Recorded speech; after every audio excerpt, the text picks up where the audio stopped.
Om ye dharma hetu prabhavam hetum tesham dathagato yavatat tesham jayo nirodha evam vati mahashramanaye swaha. Om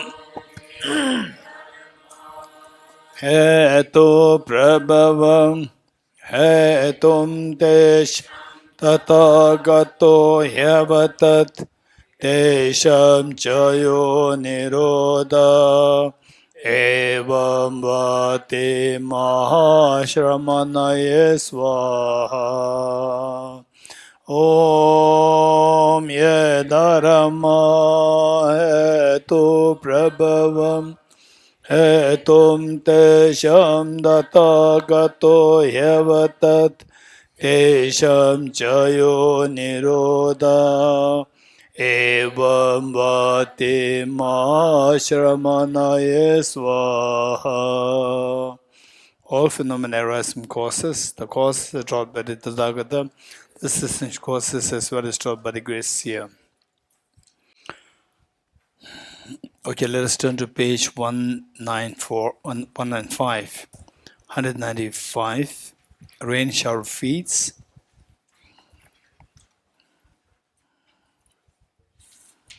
At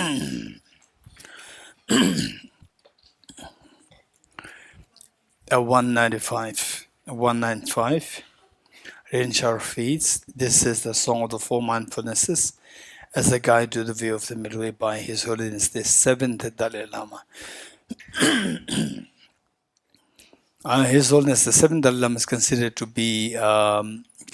be someone who's deeply into the wisdom of emptiness, and of course the Dharma practice, more focused on the spirituality, and his compositions with respect to the ultimate reality. They are extremely deep, profound, and this is a short composition on various aspects, particularly the last part on emptiness is very profound. Okay, let's read this together. The rain shower feeds, a song of the four mindfulnesses as a guide to the view of the middle way by His Holiness the 7th Dalai Lama. Mindfulness of the spiritual master. On the unwavering cushion of the union of matter and wisdom, says the kind Lama who is the nature of all protectors. There's a Buddha in the state of the combination of realizations, cessations. Beseech him in the light of admiration by casting away cynical thoughts. Don't let your mind go astray, but place it within admiration and reverence. Though not losing mindfulness, hold it within the admiration and reverence. Mindfulness of compassion. In unending samsara, the prison of suffering, wander ancient beings of the six realms, bereft of happiness.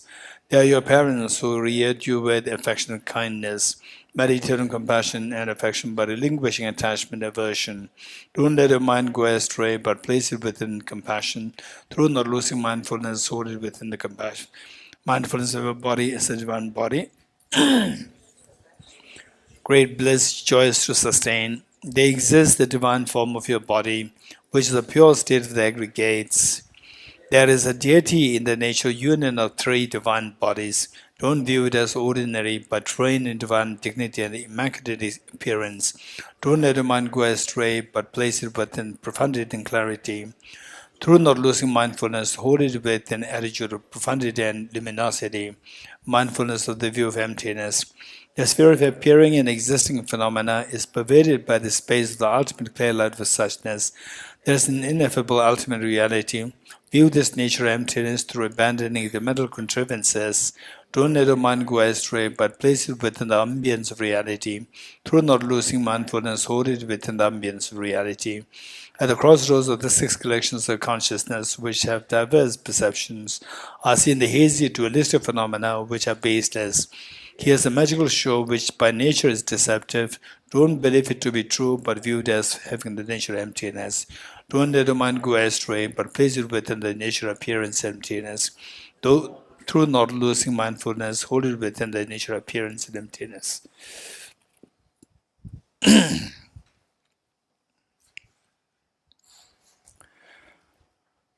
Okay. We are on page number 65. Yes.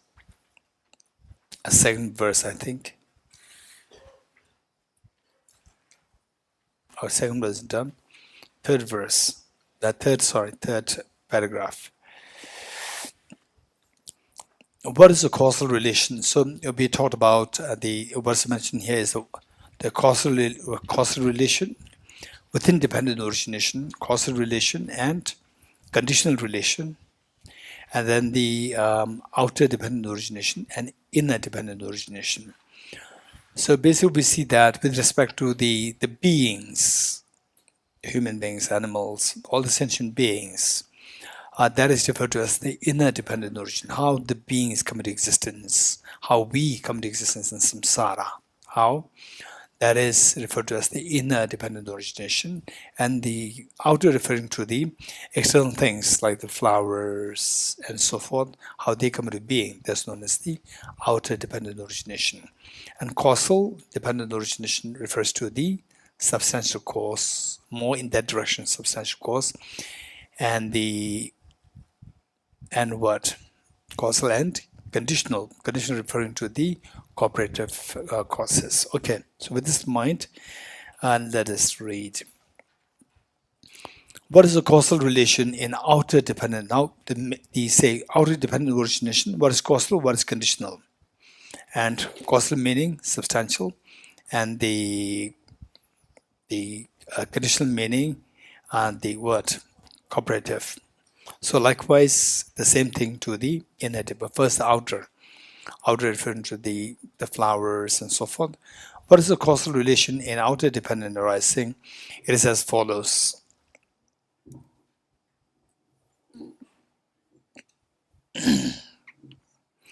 From a seed comes a sprout. Okay, so the external outer dependent arising, like the flowers and so forth.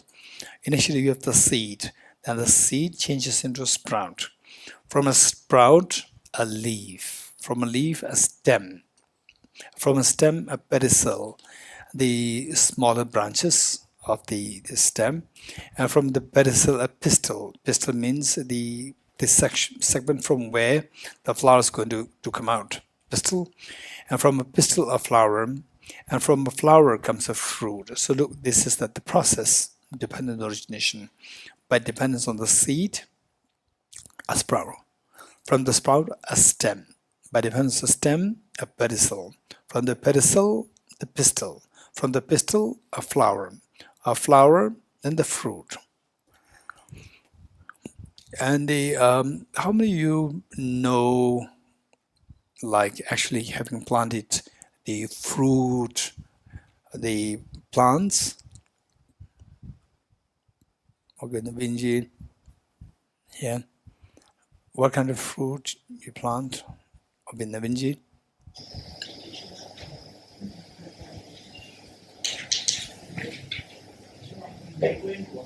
Mango and guava. Okay, thank you. Over there, the boy there. Papaya. Okay. Ajirji. Okay. Anyone else? Yes, over there, Rahul. Mango and lemon. Okay. Anyone else? Yes. Okay. So if the process, it says there's the dependent origin. The process is taught, and it says that the pistil from a pistil of flower, if with the rain, the wind, the hailstorm, the flower is gone, then what happens? No fruit. Okay, because flower is the immediate cause of the fruit. When the flower, at the face of the flower, if that is destroyed, finish.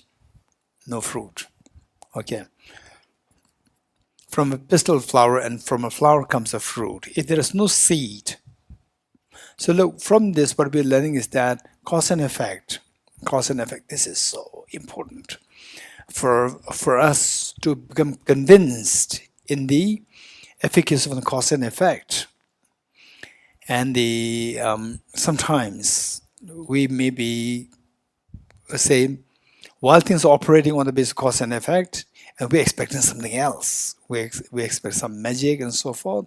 This is all because of our belief, wrong belief in defiance of the cause and effect relationship, and so that is ignorance. That defines as ignorance. So with this ignorance, then we suffer because we will not engage in the proper causes of happiness. And this is what Buddha Saraswati taught, that although the beings they want to shun misery, they chase up the cause of the miseries. Although the beings want happiness, they destroy the cause of their own happiness as well as they're destroying their enemies. This is what Buddha concluded. This is why we study these very carefully and see that these are really true and leave deeply ingrained imprints on the mind. So the next life, somebody talks about blind faith, like this is this, that is, it doesn't make sense to me. This kind of imprint must be laid in us that in future lives, they will not be swayed by the blind faith, the systems. This is very important. Because of which, then if we study this more, in a way, our mind is going into the confidence in the efficacy of cause and effect. Then ye dharma hetu prabhavam. All these phenomena arise from the causes, no randomness. So which Albert Einstein, he was totally unhappy with the principle of randomness, which is indicated in quantum physics. But the quantum physics randomness and the randomness which is rejected in Buddhism, these are very different. Quantum physics randomness, that is very different with respect to in comparison with the randomness that are being rejected here. But in a way, Albert Einstein said that the whole universe must be operated by the physical law of cause and effect. This is what Albert Einstein said to say that he does not approve the concept of randomness in quantum physics. Okay. So these are very important. Ye dharma hetu prabhava. That all our miseries are because of the respective causes. So we have to identify the causes, contaminant karmas. We ourselves did the contaminant karmas. And these karmas are triggered by the afflictions. We ourselves did these afflictions. Because of the inappropriate attention, we ourselves misconceived the reality and saw things as objectively as absolute good, absolute bad, and so forth. And then finally seeing the dreamlike nature as real, truly real.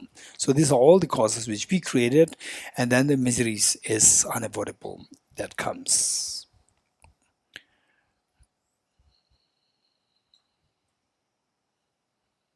Okay.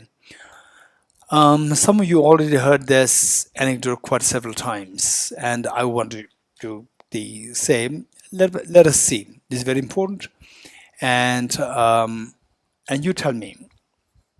I'm seeking advice, and you have to give me advice. And those people who did not hear what I'm asking, particularly those people who never heard this before, you are the ones to give me the advice. And those who already heard it, don't advise me. Right? I already heard your wrong advice before. I'm fed up with these. I'm looking for the fresh ones. Right? Okay. Sonam Jumala? Huh? Oh. Okay. Okay. So the advice that I'm seeking is that most of you know that I live in Delhi. Then I live on the 3rd floor.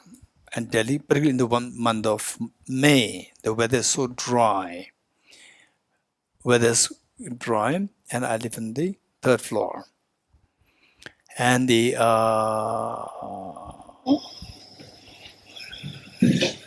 there's some moisture in my house, because of which I have the asthma problem. Okay, I'm cooking my story. Part is true, part is not true. I'm just cooking my story. Don't take it too seriously. So because of this little bit of moisture, I have the asthma problem. And I don't want this asthma problem. What would I do? What should I do? What advice would you give me? Those people who never heard this before, raise hands. What advice would you give me? What should I do? Okay, put the air condition. Very good. Any more advice? Okay, that's where from? Israel. Okay, come to Israel. Okay, you're so kind. But I've been there. I've been there to Kibbutzi, not Sim, Kibbutzi, Kibbutz. It's a singular. So I was in Kibbutz several times. It's very beautiful. Yeah. Okay. So they go out to Delhi. Don't stay in Delhi. Anyone else? Open window and put some plants. Okay, Rahul. Yes. Okay, they open windows and put some plants. Oh, that's beautiful. Okay, put some plants. Okay. I'm not a plant person actually. No, Rahul. So I'm supposed to be a little busy. Now he's making me more busy. Right? Okay, anyone else? What did you say? Rahul, what did you say? What did you do? Open the windows.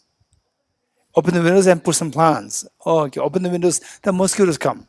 No, plants make some fresh air and No, fresh air will not stop the mosquitoes. Mosquitoes, they come to the plants also. Right? So then dengue issue is there. so you can use all that, Huh?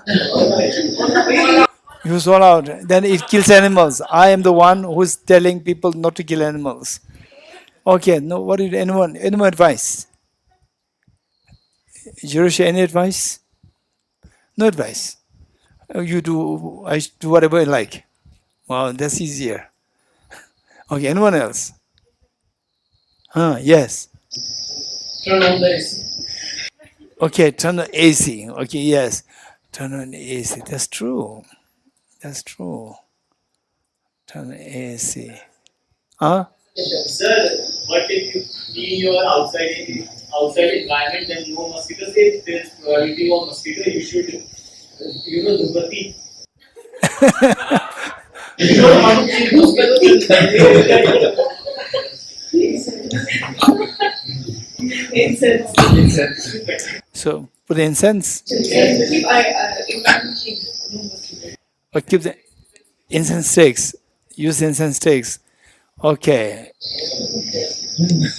Incense sticks, the smoke is not good for my throat. Yeah. Yes, Ravi. Yes. Okay, move to another floor. And I have all these heavy books. Again, I have to. Anyone else? Yes, Vedan? Sorry? Go to a doctor which is not too far away, AIMS, the biggest hospital in Delhi. Go there, go to hospital. Okay, good. Anyone else? Hey, Didi, any advice? No advice.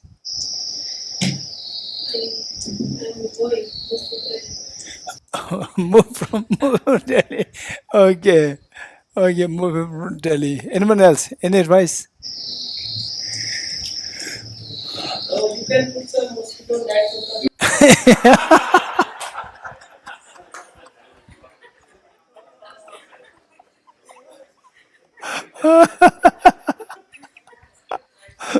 Okay. Okay. So they say, then the Omar came to hear about my problem. Then Omar said, then Kishila, don't listen to these people. You getting it? Don't listen to these people. Say move. It's complicated, not that easy. They think that it's very easy. It's not that easy. We have so many books, heavy books. We'll all go down again, move where? Right? So Omar says, Gisela, can I come to your room for 5 minutes? I said, yes. Then he gets in. He gets in and he said, okay, now I got a solution. No need to buy AC. No need to open the windows and invite the mosquitoes. No need. No need to kill the mosquitoes for all out. And no need to move to Israel. Right? And no need to go to hospital. No need to go to hospital. Even if you go to hospital, the room, the moisture will not disappear. You getting it? Hospital, you are only taking the inhaler, which means chemicals. Say there's a problem with the moisture. Now you have the second problem with the inhalers. Two problems. You're getting it? So the moisture will not go away. And then don't invite the mosquitoes, right? And then don't unnecessarily choke you in the throat by burning the incense. Okay. So Omar said that, Gisela, you do one thing. Say, give me 10 rupees. 10 rupees. I gave 10 rupees. Then he went out. And don't listen to anybody else. He went out and he bought the the glue. The glue for 10 rupees. Just 10 rupees. Just for 10 rupees, glue. And he told me, Gisela, come. And then he saw inside the house, where the water pipe line, there's a tiny crack there. So he identified the root cause of the problem. You getting it? And then he put the glue there, finish. Everything becomes so dry because I gave the clue that May in Delhi is very dry weather. It's a beautiful, little hot, beautiful. It's very dry, right? Finish. The moisture disappeared. My asthma gone. I don't have to go to hospital. I don't have to buy AC. I don't have to invite the mosquitoes. I don't have to move to Israel. All these problems stop. Simply by identifying the root cause, fix it, all problems stop. You're getting it?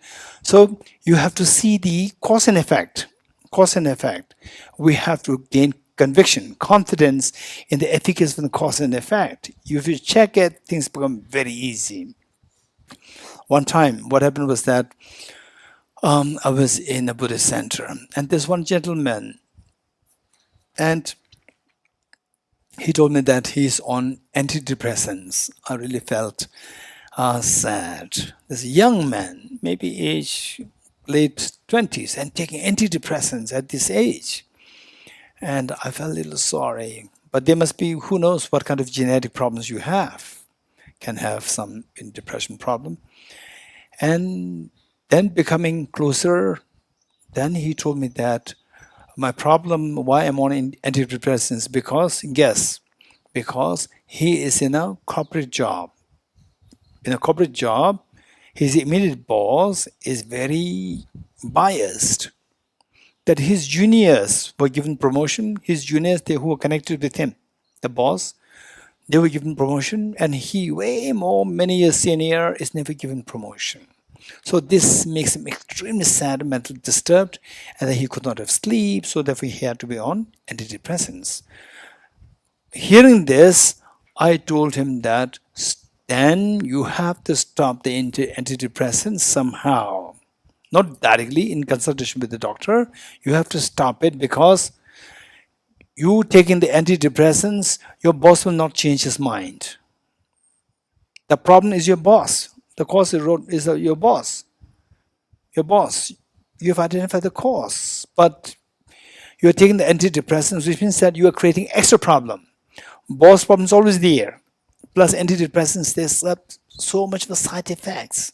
This in a way is like drugs. It'll affect your body. So what you do is that if the boss is going to be, there's a prospect for the boss to last longer, then you have to change the job. You have to change the job. So don't quit the job till you get the new job. Don't stop the medication till your doctor tells you that, okay, now you can stop. How? Change the job, and your mind will easily feel the ease. Once you feel the ease, the doctor will feel that you don't need antidepressants anymore. Only in consult, once you start the antidepressants, only in consultation with the doctors you have to stop it. Till that point, you don't stop it on your own. But change the job, and instant you can easily stop it with the doctor's advice. I said that. In other words, what I'm saying is for all these problems, we have to identify the root cause. root cause. If you identify that, things become very easy for us. Unnecessary problems will be solved. And family conflicts. Many of conflicts can easily be resolved by the identifying the root cause. And one thing that we have to learn, finally, how many want to stop your tears of samsara completely? Raise hands. How many wants to stop the complications of samsara completely? No more problems. Okay. If that is the case, then the root cause, you have to track the root cause for all these tears. There's a common root cause. Root cause is self-grasping ignorance and self-centered attitude. These two are not same. These two are different. And if you are very, very serious with this, you have to identify these two so well within yourself and see that how, just once in a while, experiment it. Once you see self-centered attitude, the selfishness, self-centered attitude, once that is little less, you can feel the ease. In a way, say, for example, your wall, the house wall, is dirtied by somebody is sketching it, and you feel mentally disturbed. The moment you have a mental disturbance is because of these two things acting on you. Which two things? Self-grasping, ignorance, that's 100%. So in the conventional world, we see that somebody abuses you, and everybody will say by the law, court, the judges will tell you that it is not your mistake. But if you feel the pain, if you feel uneasiness inside, that is because of these two factors. If you don't have these two factors inside, people may abuse you, but you will not mentally feel disturbed. The moment there's mental disturbance there, this is a problem. These two things are there. And how these two things are so vicious, self-grasping, ignorance, self-centered, how these two things. And first of all, you have to identify these two things so well. What is self-grasping ignorance? What is self-centered? I'm going to give you a quick analogy. From this, you'll get something. And then your job is to explore more. Okay, let's say that the say self-grasping ignorance.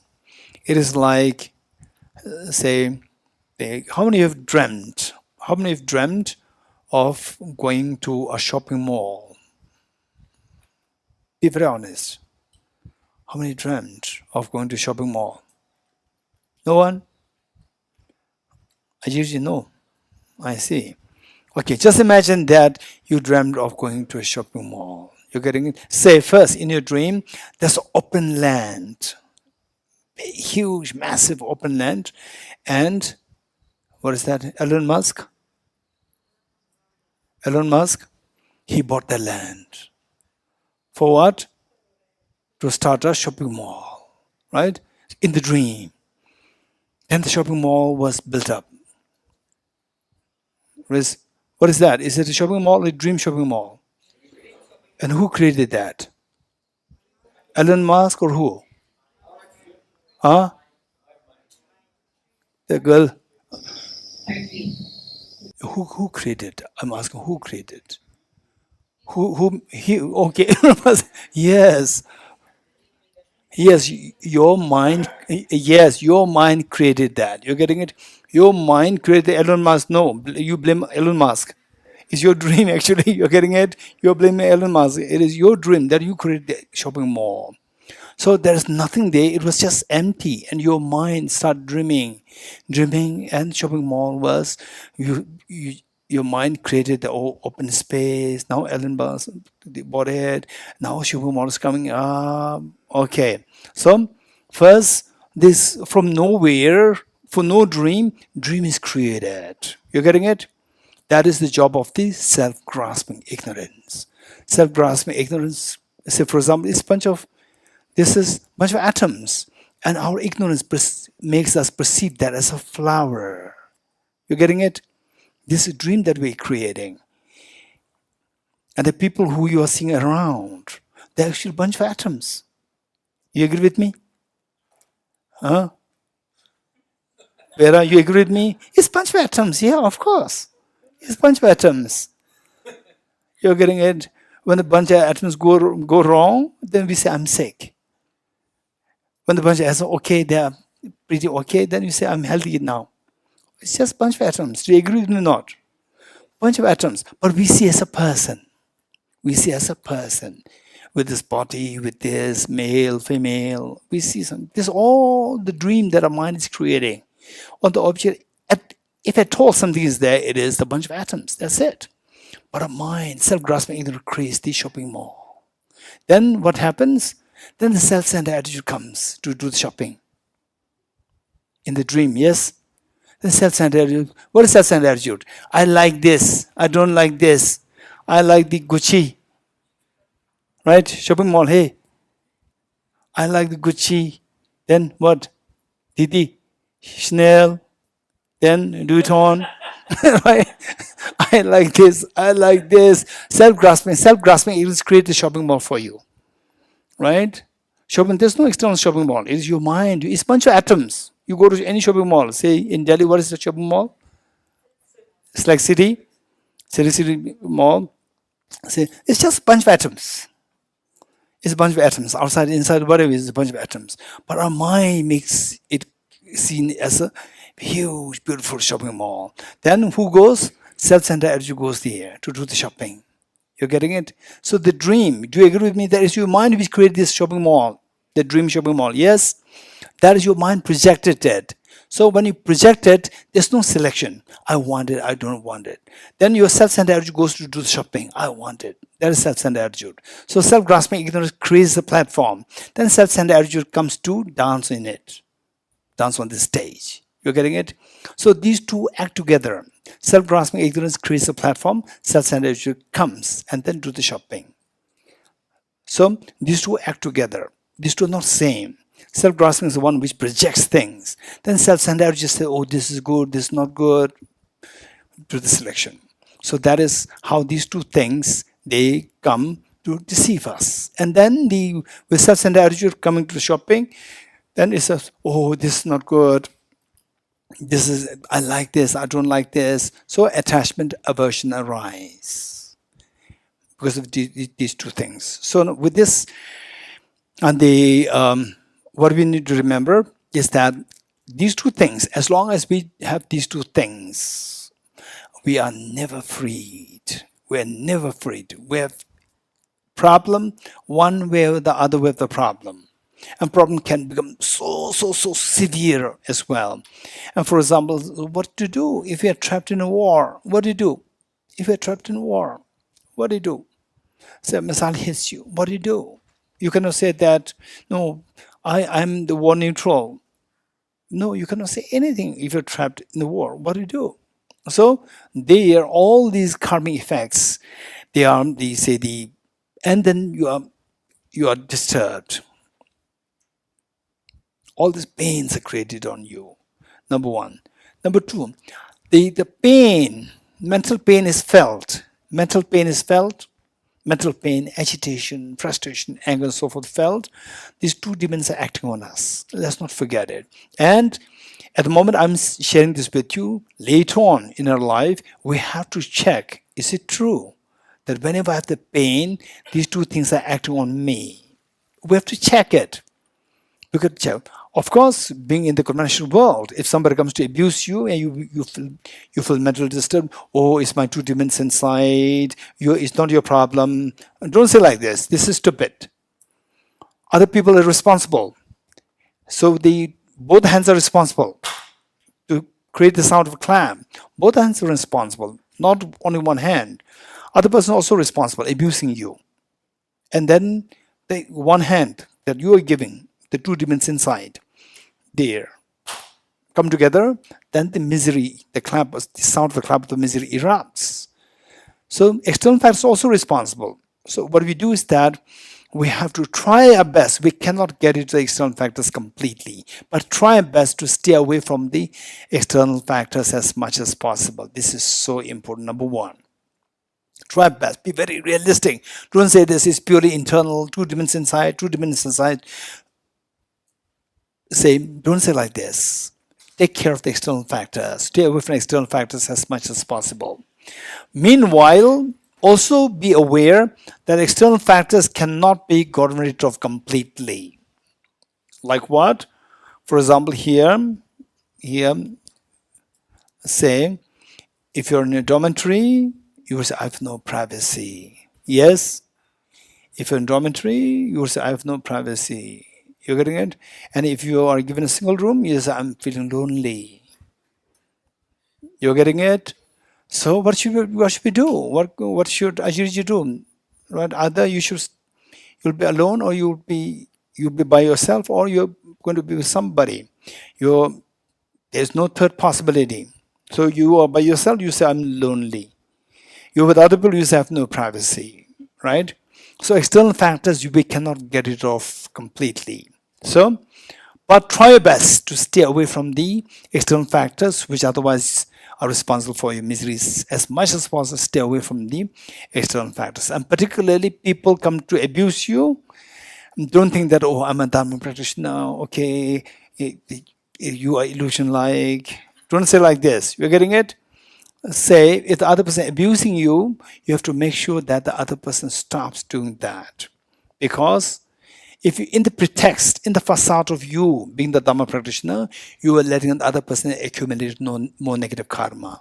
You are not actually, you're being disservice to the other person. So let the other person stop. Let him or her stop the negativities so the person does not have to accumulate negative karmas further. This one thing. Then the next, deep inside, keep in mind that external factors, nasty people, I can meet with nasty people anytime. So I put a stop to this person. Doesn't mean that the nasty people now will never come to you anymore. No. Next person can be even worse. You agree with me? Can be worse. For example, say, one example that I give is that, for example, you have a neighbor. Neighbor always throws garbage next to your door. And it's so disturbing. Your neighbor throwing garbage next to your door all the time. And you feel that you just wish what? That this neighbor leaves the place. And one day the neighbor leaves the place. The neighbor moves to another city. You're happy? Very happy. Very happy. Then the landlord will not keep the house empty, right? The next, tenant will come. And the next tenant not only throws garbage next to your door, he also plays loud music on Sunday mornings. Sunday morning is the only time that you can at least have more sound sleep. And then you will miss your early neighbor. You're getting it? You will miss your early neighbor. So what I'm saying is that external factors you cannot stop completely. Try your best to stay away from external factors as much as possible. But deep inside, what we should do is that we can stop the internal factors. Internal factors. And internal factors simple too. External factors innumerable are there. So try best. But we have to work. If you really want to stop the miseries completely, stop the internal factors. Self-grasping, ignorance, and self-centered attitude. Whenever there's mental agitation, pain, sadness, these two demons are acting on us. So let me say all of miseries. What's the immediate cause of the miseries? What is the immediate cause of misery? Hey, those people who are new, raise hands. What is the immediate cause of miseries? Contaminant karma? Okay, immediate cause of contaminant karmas. And contaminant karma's immediate cause of the contaminant karma is afflictions. Very good. And the immediate cause of afflictions is inappropriate attention. And the immediate cause of that is self-grasping ignorance. And how, look, these are the things that we need to remember. Self-grasping ignorance creates the shopping mall. You're getting it? Shopping mall. Then the self-centered attitude comes to exaggerate the qualities, right? Exaggerate qualities. That is the inappropriate attention. Then the self-centered, I want it, attachment. I don't want it, aversion. And then you start acting. That is karma. Okay. So with this in mind, contaminant karma is the immediate cause of all our miseries. And the contaminant karmas, how they are created, right? Contaminant karmas, how many contaminant karmas are acting on us? Millions are acting on us. And imagine that these, when they hit you, then you feel the pain. And these karmas, the arrows of karmas, you already shot from many lifetimes. All the arrows of the karmas you shot since many lifetimes. And these many millions of arrows are still in the air, coming to hit you, right? Coming to hit you. And every time it hits you, you become sick, mentally unhappy. Why this? Why that? All these things are the indication that the arrow hits you, right? And how many arrows are in the air, flying, that you don't see, but flying? The innumerable arrows are there. You're getting it? So, who shot the arrows? Who shot the arrows? Huh? What made you shoot the arrows? What made you shoot these arrows of karmas? Huh? Self-grasping, ignorance, self-centered attitude. You're getting it? So, these contaminant karmas, the miseries that we go through because of the karmas, and the initial cause who actually made you to shoot these arrows is the self-grasping, ignorance, self-centered attitude as the initial cause. Now, even if you already shot the arrow by these two factors, but sometimes what happens is that is very funny. That actually it happened this time also. Say, when I landed Gaggle Airport, some people were already there to receive with a scarf, right? And then from there I drove, come here. Again, these people were already here, right? Don't forget this anecdote. Likewise, self-grasping and self-centered attitude. Say first they shot the arrows. And then when you actually to feel the pain, to hit the pain, again self-centered, self-grasping, these two are required. Again, they will be very quickly with you there, right? Shot the arrow initially, and the resultant state, they're already there for you to feel the pain. Because if you don't have these two, again, you will not feel the pain. You will not feel the agitation. For example that I gave you is, say, somebody did a sketch on your wall. Very unprofessional sketch.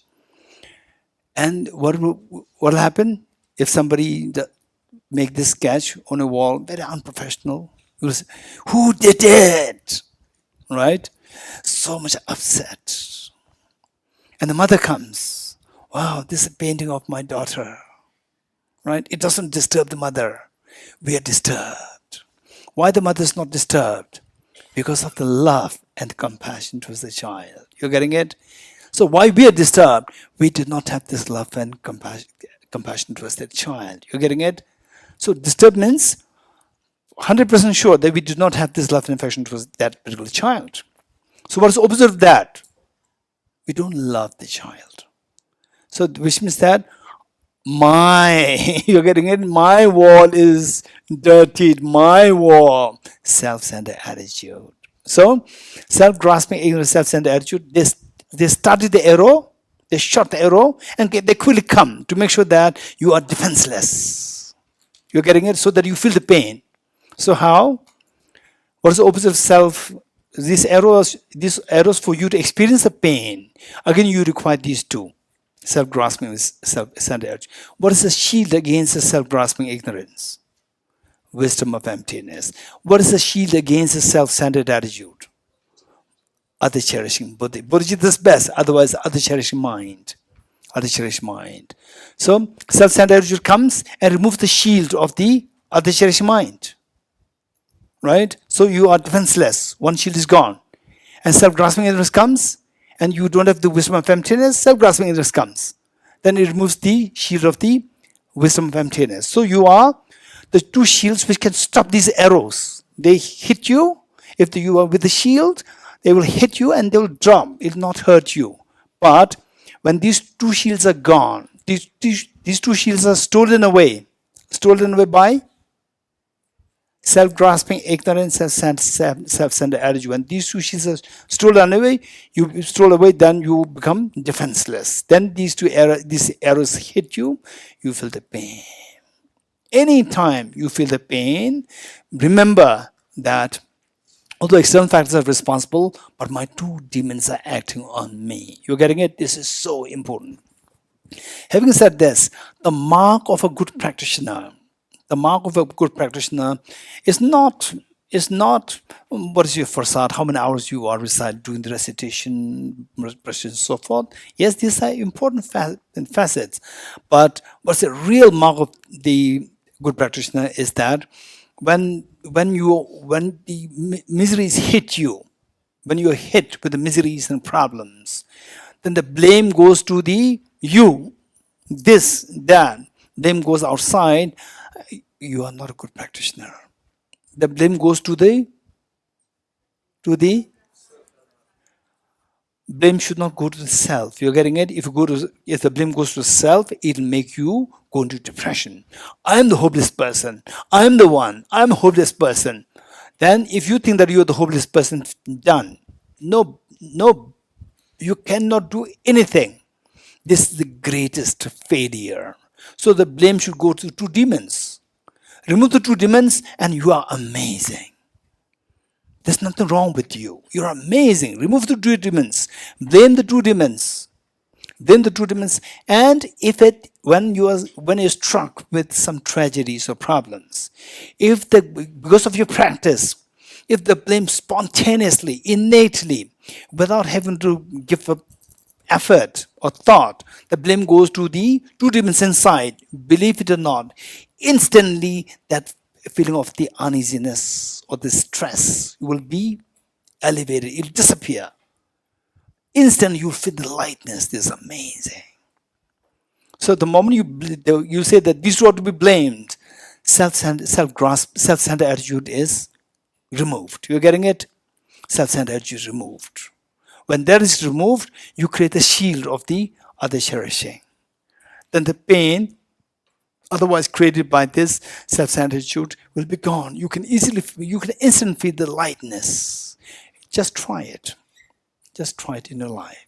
You're getting it? You must experiment it. And then what I shared with you, this is a reality which existed as the cause and effect relationship way before Buddha Shakyamuni was born. Buddha discovered it and shared this wisdom with all of us, how to heal our emotions. Okay, this is so precious. Okay.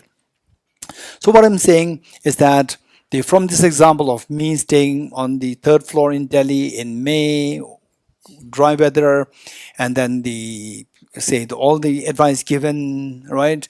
They fail to identify the root cause. They fail to identify the root cause. You did not check the root cause, whereas Omar checked the root cause. You get it? And so therefore you have to check why this water is coming. It's a dry weather. He said it's dry weather. And he's not on the ground floor. Ground floor, water can come from the ground.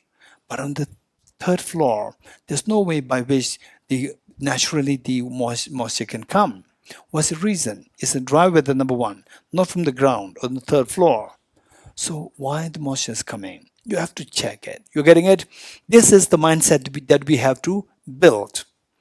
We have to create them. You have to revolutionize our thinking from looking for just the arbitrary solutions to the actual solution by identifying the root of the cause. So this is the uniqueness of the Buddha, identifying the exact root cause and then fixing it, your problems are fixed. So in 10 rupees, Omar fixed my problem. Otherwise, right, say I'm supposed to be moving my house, right? Huh? Others were like consultants. Omar was a genuine professional. Okay, right.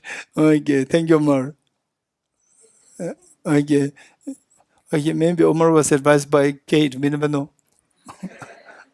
Okay, so this is how is very important. In my life, actually, I've seen that. Some people, they check the root cause. No matter what, they'll check the root cause. And however difficult that is, they'll check the root cause and then put a stop to the problem altogether. And some people, they go for the doctor's symptomatic treatment. You're getting it? Symptomatic treatment. Okay, you have a headache? Oh, paracetamol. You have a headache? Tylenol. Right? And then, okay, for 1 hour, 2 hours, headache is gone. Again, it comes back. Oh, no, go for the next paracetamol. It can be tuberculosis. It can be tuberculosis. You're getting it? So therefore, you have to check the root cause. With this, we have to make it our habit. By how? Study these things. As you study these things, your mind is being rewired. Your brain is being rewired to think differently, to think in a sensible way, cause and effect relationship. When that builds up in the future lifetimes, if somebody tells you, oh, hey, you have a headache, okay, do this puja, all right? Do this 5 puja, and then your headache is gone. It's because of the tuberculosis. These tuberculosis bacteria, they will be very happy that you are doing fire there. It has nothing to do with your tuberculosis bacteria. Bacteria will reside easily, happily inside you. You're getting it? So, you will not believe in these things. You will not believe in these things. You're getting it? Because our mind, what you study now, reflect now, meditate now, this mind will go to the next life. And as little boy, little girl, you will always look for the ultimate cause. Fix the cause and your problem's over. If this is what you do, this is only hope for liberation from samsara and unfolding your Buddha nature. You're getting it? Because you do remove the mental developments. And mental developments are rooted to the ignorance. And we have fixed the ignorance by the wisdom. So this is why the wisdom is being taught here. Yes, Ajirji? So this framework that you are really putting, the self-grasping beyond the root, if we uproot that totally, does it mean that even the self-centered attitude also will be taken care of? Okay, this is very good question. Did you all follow the question? Okay, raise hands who follow the question. Or those at the back who did not hear the question. Raise hands. Those at the back who did not hear the question. Okay, Mana already heard the question. And the others, she's the backmost. And the others in front of her, they did not hear. Because they were not listening. You're getting it? Oh, Ajiji is saying, right? He must be saying something very nice. Okay, so now no excuse. Mike. Mana already heard it. Okay, all those who raise hands, I didn't hear the question. Okay, Ajiji? Yes. You know, Ajiji is looking at you.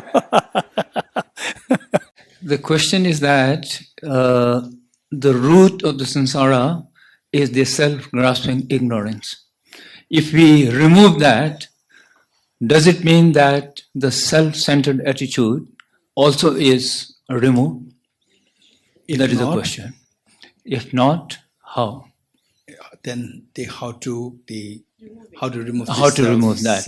How to remove what is the Okay, the question is, when the self-grasping ignorance is removed, does it mean that self-centered attitude is automatically removed? This is the question. Then if the self-grasping ignorance is removed and self-centered attitude is left, then what's the problem? This is the next question. If there's a problem, how to fix it? Again, this next question. Okay, first question. If self-grasping ignorance is removed, I said that one who created the shopping mall, and the next one is one who goes to the shopping, right? Out of attachment, going to the shopping. Say if the shopping mall is not there, self-grasping ignorance doesn't make the shopping mall, then self-centered attitude cannot do anything. Self-centered attitude is gone or not gone? Huh? If the shopping mall is not there, then the person's desire is gone. Desire for Louis Vuitton, Chanel is gone or not gone? Huh? The moment you create the shopping mall, instantly they're so excited. Okay, now I'm so glad there's a shopping mall coming up. You're getting it? It's not gone, it's there. Shopping mall is not there, shopping mall is destroyed, but the desire is not destroyed. Right? Self-centered attitude is not destroyed. Okay, so the question is, self-grasping ignorance, when this is removed, self-centered attitude, is it removed or not? This is the question. Anyone raise hands? Anyone raise hands? Yes, this is samsara. Mike, Ajirji? Geshe, I think that when self-grasping ignorance is removed, self-centered attitude remains. For example, an Arya being who has seen or has a direct realization of the wisdom of emptiness still has self-centered attitude. Arya beings, part of seeing, they're self-grasping, they remove self-grasping ignorance. They are arhats. Aryas are arhats. No, but they had the direct realization. And it's like the metaphor with... Tell me, when When will the self-grasping ignorance be gone? When? Arahats or Aryas? Arhats? Arhats. Okay. So in the case of Arahat, where self-grasping is gone, self-centered energy is still there. Very good. I say when somebody attains Arahatship meaning when they attain nirvana. When they, in other words, what are the two mental defilements? Okay, what are the two mental defilements? What happens? Your name? Hadunla, yes, tell me. What are the two mental defilements? Louder.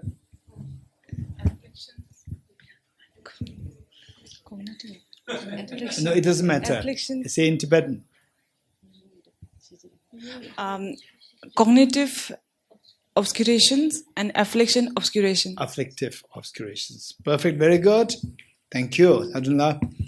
Our Venerable Hadunla is saying that two defilements to be very comprehensive, exhaustive, rather than self-grasping, self-centered. These are the root.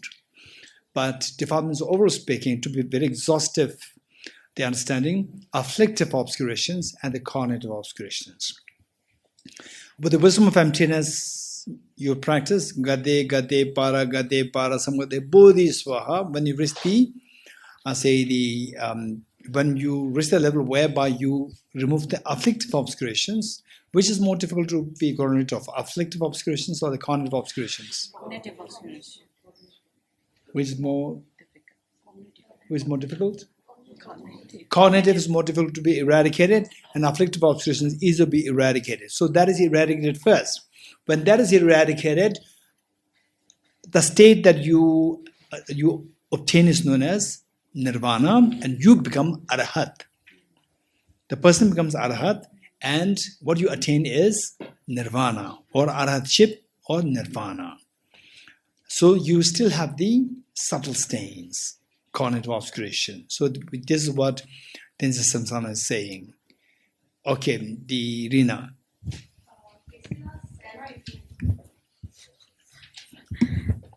Self-grasping, ignorance and self-centered attitudes are afflictions. Oh, that's a good question. Are these cause of suffering? If yes, then what about the attachment, aversion and ignorance? That is a good question. Anyone who can respond to this? Self-grasping, ignorance, self-centered attitude, are these two afflictions, number one? If yes, then what about attachment, aversion, and ignorance? Anyone who can respond to this question? Raise hands. Raise hands. That means you will give the answer? Yes. So yesterday with the 5 points. Don't say yesterday. Be With the straight. 5 points, when Okay, first, self-grasping, ignorance, self-centered are they afflictions or not? First, be very direct. so they are afflictions. Are you sure? Yes. Self-centered attitude is affliction. Yes. So arahats, they have afflictions. They have subtle afflictions. Tenzin Samsana said, arahats, they eradicate self-grasping ignorance. They eradicate self-grasping, but they still have the self-centered attitude. They already attain nirvana. They remove the afflictive obscurations. They have the subtle affliction. Huh? After the arhatship, they have the subtle affliction. Subtle affliction. Subtle self-centered attitude. Subtle self-centered is there, but what stops one from attaining nirvana is the afflictions. Yes. Afflictive obscurations and afflictions. Yes. So, only when you remove that, then you can attain nirvana. Arhats, they already attained the nirvana. Cognitive obscuration. Cognitive obscuration is there, so that is not afflictive obscurations. There is also affliction. There's Because not it affliction. stops one It's not from affliction. attaining. Because affliction falls under the category of the afflictive obscurations. Afflictive obscurations are the grosser than the cognitive obscurations. Anyone? Anyone? One question. One question. Your question or answer? One question. Yes. So we mean to say then self-grasping ignorance is the affliction and self-centered attitude is not the affliction. Are we saying that? Okay, it's the same question, right? This is the Rina's question. So you are asking the same question. You're It's not supposed to same be given an question. answer.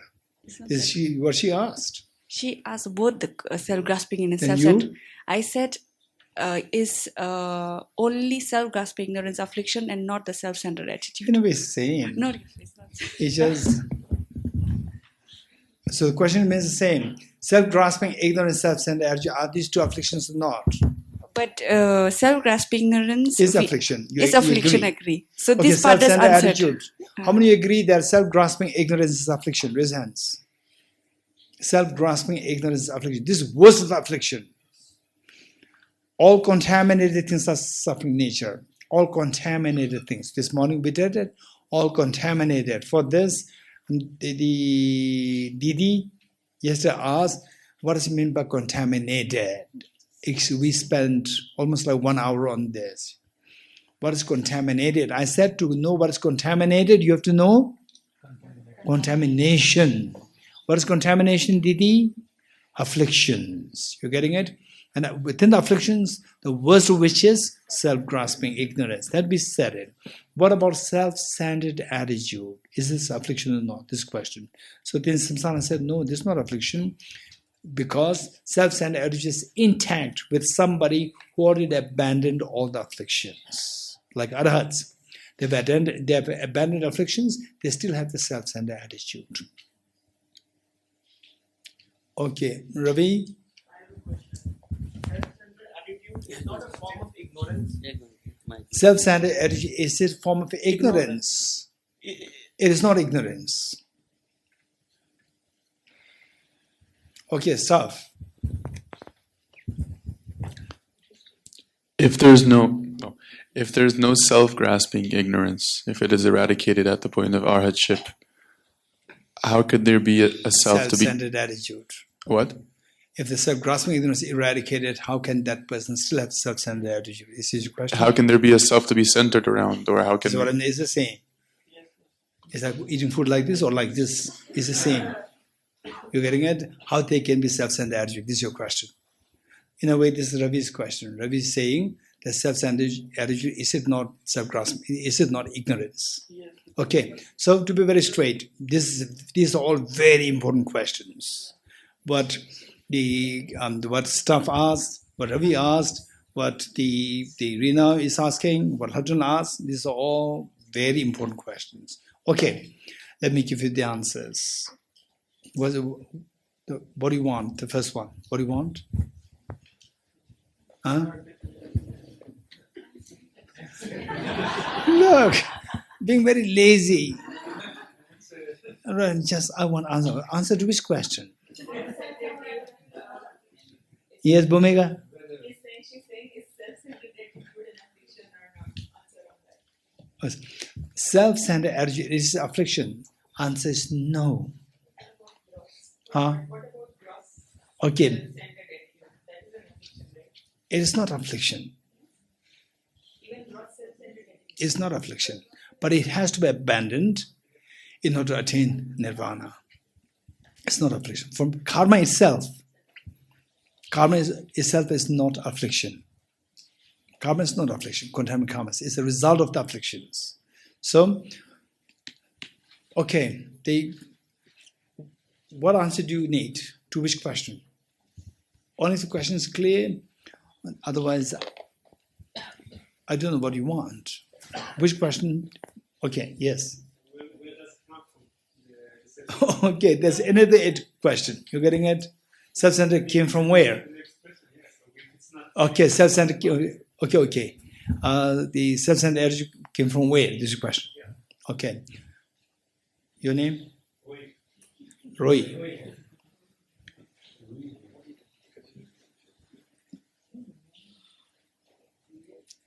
Roy? Rui or Roy? Roy. Roy. Okay, somebody is correcting you, saying that it's Rui. Right? I don't know who that is. Somebody's correcting you. You know, you are the owner of your name and somebody's correcting you. Right? Okay. Make it very quick. Say, for example, that all the afflictions that I have, you have today, they came from yesterday. Do you agree? All the afflictions that you have in this year, it came from 2023. All the affliction that we have in this life came from the last life. All the affliction we had last life came from the last life. So this is how we can track back ad infinitum. Good? But okay. So what answer do you need? Which answer do you need to which question? How is the self-centered attitude not affliction? Okay. How the self-centered attitude not affliction? One. How the self-centered attitude not self-grasping ignorance, or how it is not ignorance is much more the same, right? Okay. Let's work on this. Chunzomna, you have something to ask? Yes. Yes. Self-centered attitude.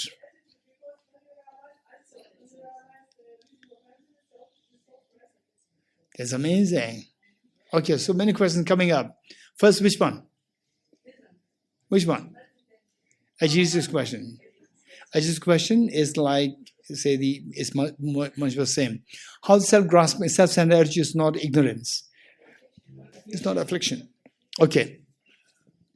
Afflictions, keep in mind, afflictions at the ground, all the afflictions at the ground is self-grasping ignorance. All afflictions, the ground should be self-grasping ignorance. You're getting it? Which means there should be ignorance there, misconceiving things as objectively real. This ignorance should be at the ground for all the afflictions. Now, self-centered attitude, how it is not affliction. Say, the gross self-centered, in the first place, self-centered attitude is, there are two kinds. As Venerable Geshe said, gross and the subtle self-centered attitude. Say, let's say that we're all extremely thirsty. And somebody says, who would like to have this glass of water? What is your response?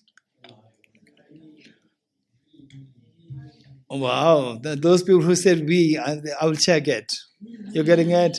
Huh? Me, okay, that's honest. Okay, that's honest. Say me or I. Is it wrong or not to say that I want this water? Is it wrong or not wrong? It's not wrong. You have the right. You have the right not to suffer. You're getting it? It's not wrong. And I asked the second time, who likes to have this water? I'm going to say, I like to have it. Third time, I like to have it. We never say that she give it to her, give it to him. We never say this. I will have it. So here, there's nothing wrong. I want to have the water. I don't want to suffer. There's nothing wrong. And the only problem with this is that, okay, I'll give the metaphor and you will understand it. Say you want to enjoy, we all go to Delhi to enjoy the Delhi President's Garden, earlier called as Mughal Garden. We all go there and we arrive there in the middle of the night and suddenly there's a parakat. But we all have a tiny torch. We all have a tiny torch. You're getting it? With a tiny torch, you enjoy the individual flowers. You're getting it? You do not go there to enjoy the single individual flower. You go there enjoy the garden. This torch will not help you to enjoy the garden. It'll at the most make you to enjoy the individual flowers. You're getting it? But you want to enjoy the garden. If you want to enjoy the garden, what should you do? You wait till tomorrow when the sun comes. You're getting it? So there, this sun has the ability, the sun illuminates, removes the darkness. Your torch, tiny torch, also removes the darkness. But your torch, the amount of the darkness that it removes is very small. You're getting it? So therefore, I want the water. I want the water. So the focus is on I. There's nothing wrong in it. This is a valid mind. But the object is very small. I, only one. Whereas I want all sentient beings to be free from suffering. Then it becomes like a sun. Think of all the sentient beings. You're getting it? So, with this self-centered attitude, the problem is not with that. It is not erroneous. It is light. It is not darkness. But the light is very small. You understand it? Light is very small. So the problem is with the narrowness of the scope. Narrowness of the scope of the thinking. Narrowness. It is valid, but the narrowness of the scope of thinking of this valid mind. Whereas afflictions are necessarily is not only narrow, but this is actually not valid mind, invalid minds. All the afflictions are invalid minds. You're getting it? Whereas the subtle self-centered attitude is valid mind. But the problem is that it is very narrow in the scope of its thinking. The narrowness is just like a tiny torch. It's light. Light connotes wisdom. But the wisdom is very small, focused on very small object. You're getting it? Okay, this is difference. Afflictions are always grounded on self-grasping ignorance. And self-centered attitude, it may not based on the ignorance. You're getting it? So self-centered, because it is so narrow, even though you realize emptiness, because the self-centered is still there, it does not allow you to attain infinite happiness. It does not remove the subtle stains from your mind. So therefore, it does not allow your mind, the Buddha nature, to manifest fully. What blocks your mind to manifest the Buddha nature fully is because of the cognitive obscurations. Cognitive obscurations, which are like subtle stains, which allows to manifest into the form of subtle self-centered. Self-centered attitude per se is not cognitive obscurations. Subtle self-centered attitude per se, it is not cognitive obscurations, but it's the manifestation. It's the manifestation of the presence of the cognitive obscurations. When the cognitive obscurations are removed, then subtle self-centered attitude is gone. For example, the fire and the light. Fire and the light. The light is not fire. This light coming from the fire is the indicative of the fire. When the fire is gone, the light from this fire is also gone. So this is what we need to remember. You getting it? You got the answer?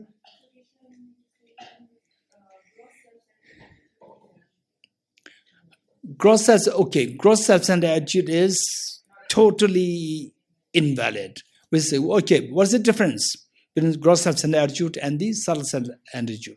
Subtle self, okay, you tell me the difference. If I will share with you, give you the raw materials, and you decide. Say, what is gross self-centered attitude? Saying that I am more important than you, right? I am more important than you. And the subtle self-centered attitude is, I am important. I'm important. I'm important. There are thousands of people around me, but somebody asks you, who's important? I say, I'm important. I'm important. I'm important.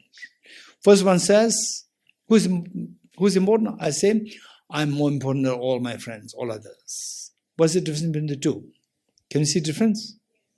What difference do you see? Raise hands. Okay, Jimela. Mike. Geshe, first one is comparing himself with others, and second one is like just only like I'm the important. That's like himself comparing me. Very good. Anyone else? What's the difference between these two things? Yes, Ravi. The difference is we can say at some point of time I am important, but to say that I am the only one important is the difference. No, I'm the only one important. I'm more important than you. I am the only one who is important. No, you are important, but I'm more important than you. Everybody's equal, but some are more equal. You know this statement? Yes. Yes, Animal Farm. Anyone? Animal Farm. You read it? You must read it. Okay. You're getting it? Animals, they thrown out the human beings. Then animals say, we're all equals. And the pigs, they said, we are more equal than equals. You have to read the Animal Farm. Okay, stuff. Okay, then Shukila, yes. Kishila, so self-cherishing attitude. Until one realizes that self-cherishing attitude is to do with subtle, is it subtle states or subtle obscuration? Okay, the self-centered attitude, there are two, gross and the subtle. Yeah. The gross one is totally invalid. I'm more important than others. Yeah. It's totally invalid because that if you say I'm more important than others, they're more important than you. So the innate I, it has to do with what we've actually inherited from many lives. Yes, so you're it's right. the I that we have to actually that's obscured. The I that the hidden, the many the subtle I, not subtle I. The stains that has been carried forward from many lifetimes, Yes. that has been stored, and it's like so many. In fact, for us, we have the subtle self-centered attitude, we have the gross self-centered attitude, we have self-grasping ignorance. We are so rich. We are so rich. Our job is to first study well, and then within our own capacity, see how much we can be kind to other people. Try your best to be kind. At least, if you materially you cannot give something or, sacrifice your time, at least don't hurt others. First step. Don't hurt others, right? Make sure that others have their own space. Then number two, then see how much I can help others rather than instead of harming, how can I help others? Do that. Meanwhile, self-centered becomes less strong. You're getting it? Then say, what's the difference between the mechanics and the engineer? Motor engineer and the mechanics. What's the difference? Yes. One has degree, one doesn't have degree. You're right. That's true, Dorji. Thank you. Geshe, one question. Okay, first we have to finish this. Okay. What's the difference between mechanics and the professional engineers with the same car? So the engineers, they would not hold the hammer and dark. They will not do that. They'll just sit in the office, AC, under the AC, with a cup of tea or a juice there, right? And then with the laptop, then you say doing all this designing, and then earning millions of dollars, right? And the mechanic in the sun, no AC, no juice, only a regular water, right? Even the hot regular water, not the cool one. And then you get paid only $40 per hour or $20 per hour, right? This is difference. Why? In the first case, the engineers, they have learned the brain. They have the information. And the mechanics, they don't have this profound information. So that information is very precious. And I shared this story with many of you already heard this story. I'd like to share this again here for many of the new ones. Okay, what story for what? Story for what? Where information is important. The knowledge is important. Wisdom is important. Okay. It was when I was in class, I think 11. When I was age 17, I think. Maybe 2 years younger than this girl. Okay, 2 years younger than this girl. And my maths teacher, one day he just shared a story in the class. He said that one time he broke his car. His car broke. And then he took it to the mechanic. And mechanic opened the bonnet and then looked at some, and then he picked up the hammer and banged it 3 times. Pa, pa, pa, right? And then he started the car, the car starts. The car works so well. And in those days, 100 rupees is today almost like 10,000 rupees. 300 rupees is 30,000 rupees. 30,000 rupees, how many dollars? Anyone? $30,000. Anyone? $400. Okay, let's $400, right? $400 US dollars. 30,000 Indian rupees. Then my teacher asked the mechanic, okay, how much should I pay? He said, $400 US dollars or 30,000 Indian rupees. And my teacher was shocked. It's so expensive, right? He just 3 times, and charged 30,000. One hammer, 10,000. Second hammer, 10,000. Third hammer, 30, another 10,000, 30,000. Very expensive. He said, so expensive. You hit just the 3 hammers at 3 times, and then each hammer hitting it, 10,000. And what the mechanic said, he said that hitting the car is free. I don't charge for hitting the car. I charge you for the knowledge that I have where to hit. I do not charge you for the hitting, right? I hit it 3 times, that's free for you, right? Right? To know where to hit, that I learned, that you don't know. You know how to hit, but you don't know where to hit. Where to hit, I charge you for that. You're getting it? This is the importance of the wisdom, the knowledge. Okay, why I said it? Gross self-grasping, self-centered attitude, the subtle self-centered attitude. Okay, so with the gross self-centered attitude, there is the mistake in the information. Mistake cognitively is erroneous. But the subtle self-centered attitude, it is not cognitively erroneous. Cognitively, it is valid. But the problem is that it is very narrow in the scope of its thinking. Okay. So, Geshe, we said self-grasping ignorance is affliction because it misperceives main thing. It misperceives. Self-grasping ignorance is affliction because it misperceives the reality. It misperceives the reality, not necessarily because of that. It's because what is the definition of affliction? A mental factor, presence of which disturbs your mind. Disturbs your mind. For example, let's say that if I say that, okay, this beautiful pouch. Oh, there's a small chocolate piece there, right? Is this chocolate? It's not chocolate. No, it's chocolate, right? So, who made it? Where I made it, right? She knows exactly what it is. Even if I insist this is chocolate, she knows this is not chocolate. You're getting it? So, hey, your eyes are all gazing somewhere. Right? Your mind is not here. The chocolate is not chocolate. You're getting it? Okay. So what I'm saying is that to see that this button is a chocolate, this is invalid mind. It's misperception. But it's not affliction. It doesn't disturb your mind. With gross self-centered attitude, Geshe, it is misperceiving also. It is invalid, first thing. Yes. And it disturbs the mind. So it fulfills the definition of affliction. Okay, so what you're saying is the gross self-centered attitude, is it affliction or not?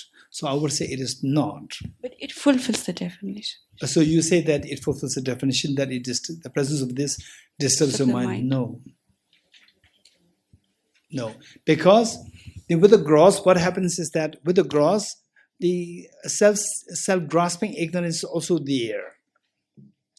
So self-grasping ignorance is the one which disturbs it. But sometimes we say that I'm more important than you. It is the element of I'm important. Right? And then it gets intensified. That's it. So I'm important. Self-grasp the arhats have. It doesn't disturb them. But for them, it's just subtle, which... Okay, it doesn't matter. So the point is that as long as you know that subtle self-centered attitude is not the affliction, if you know this, it's good enough for the time being. Meanwhile, this question you have to keep exploring. You're getting it? Keep exploring. This is a very good question. Okay, Vedan? Which one? Self-grasping ignorance? Self-centered attitude? Okay, I think I answered this to Rui?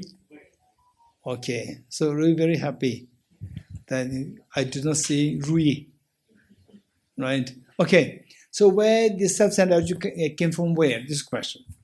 Okay, so Rui, what did I say? You said this time from a previous life. Okay, so self-grasping, do you agree with me? First, before we say previous life, because how do you know there's previous life? Again, it's going to be a big problem.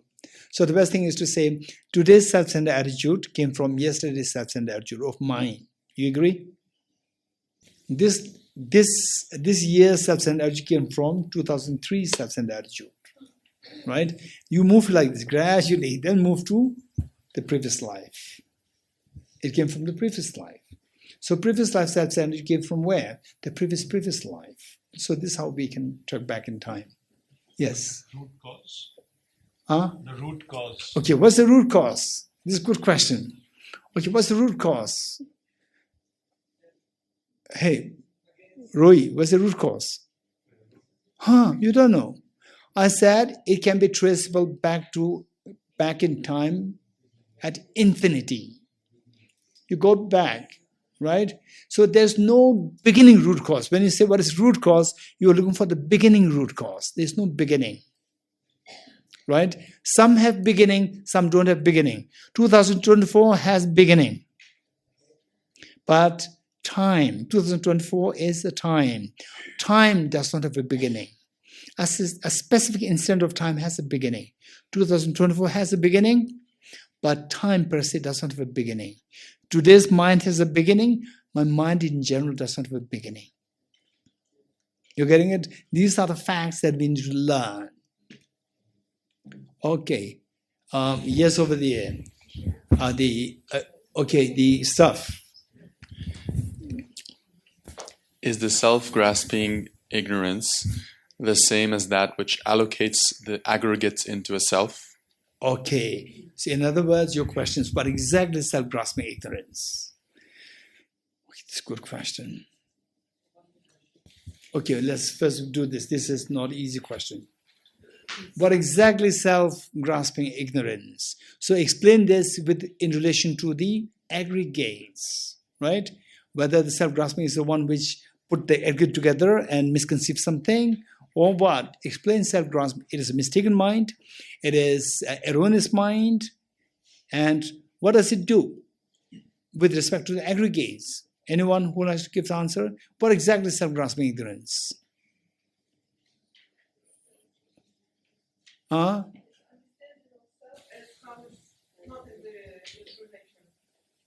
So the self-grasping, what Shunsumla is saying, self-grasping ignorance is the mind which misconceives the idea of a self, which does not tell with the reality, which misconceives the self on the basis of aggregates.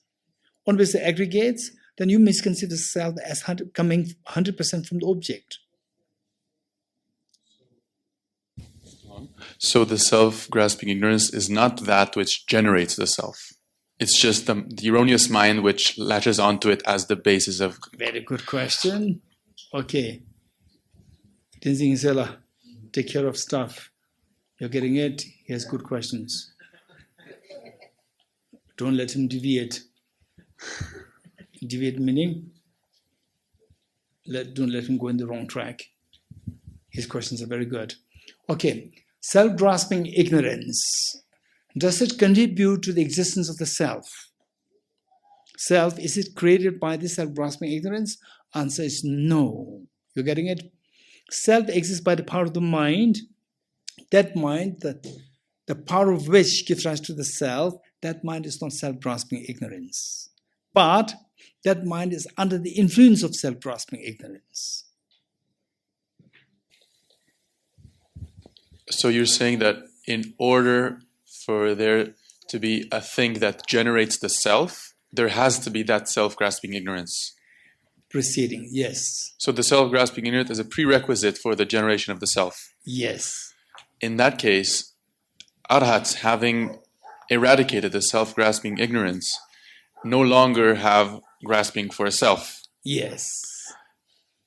So they don't have self. Then even, yes. What yes? Okay, you said it in a way that makes me maybe question that. Do they have a self? This is your question? Do arhats have a self? This is your question? Let's start with this, yes. Let's start with this. Okay, look. Say, this is a very serious question. Say, you as the arhat, you go into the meditative state. Meditative state, where your meditative state is what? Ultimate analysis, conventional analysis. Hey, what happened? It must be time up. Yeah, you are right. It's time up. So I can see that from your, the deflation. Right? Okay. So the meditative equipoise is the ultimate analysis, conventional analysis. Ultimate analysis. In the ultimate analysis, the self dissolves with respect to that mind. It doesn't mean the self is gone. Self is there. For example, say, okay, let's say who? Let's say,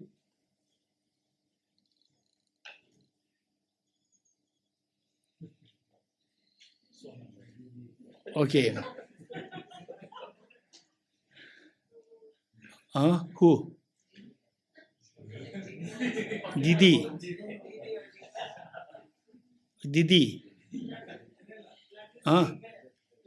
Rajula. Okay. So let's say Rajula, the deep meditative state, right? So with respect to her, she has gone into the ultimate analysis, which means for her, does she see this herself stuff? Her in this situation? The Dadinla resent. So Dadinla, she has eradicated the self? No, she's in deep meditation. She's in deep meditation, yes. Now, for her, if you ask her, right, for her, does she see, in other words, is she seeing herself? She's an ultimate analysis. In ultimate analysis, I understand that there is no self.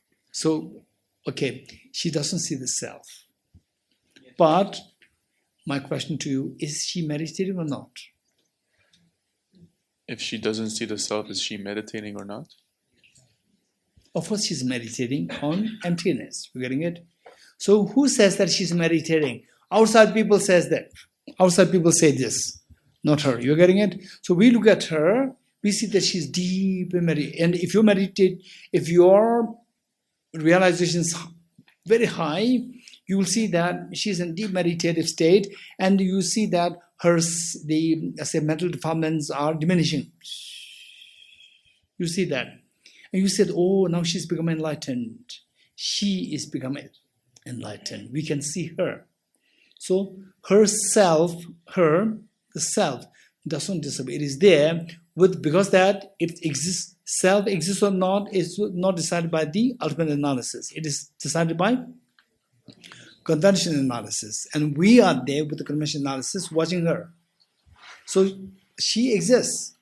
But with respect to ultimate analysis, she doesn't exist. With respect to the conventional analysis, she exists. You're getting it? So she exists. And then when she comes out of the meditation, again, she'll be influenced by the past self-grasping ignorance. She'll be influenced by that. Because of which, again, she will see herself as, okay, objectively dead in law. You're getting it? Okay. Then still... Still what? So, if she has achieved arhatship, then she has completely eradicated the self-grasping ignorance, right? And so, what we call her self, it can be understood within conventional reality as what others label her to be. Yes. And it can also be understood, is there still anything in her that would generate a self? Or is there no... No, there's a self there. So what is it generated by if there's no self-grasping ignorance anymore? Not necessarily that she has to generate. So she understands through others what they label as herself. Yes. And she can act upon or interact with others based on their labeling. Keep in mind that arhats, they still have, although they don't have self-grasping ignorance, influence of self-grasping ignorance is still there. In what way?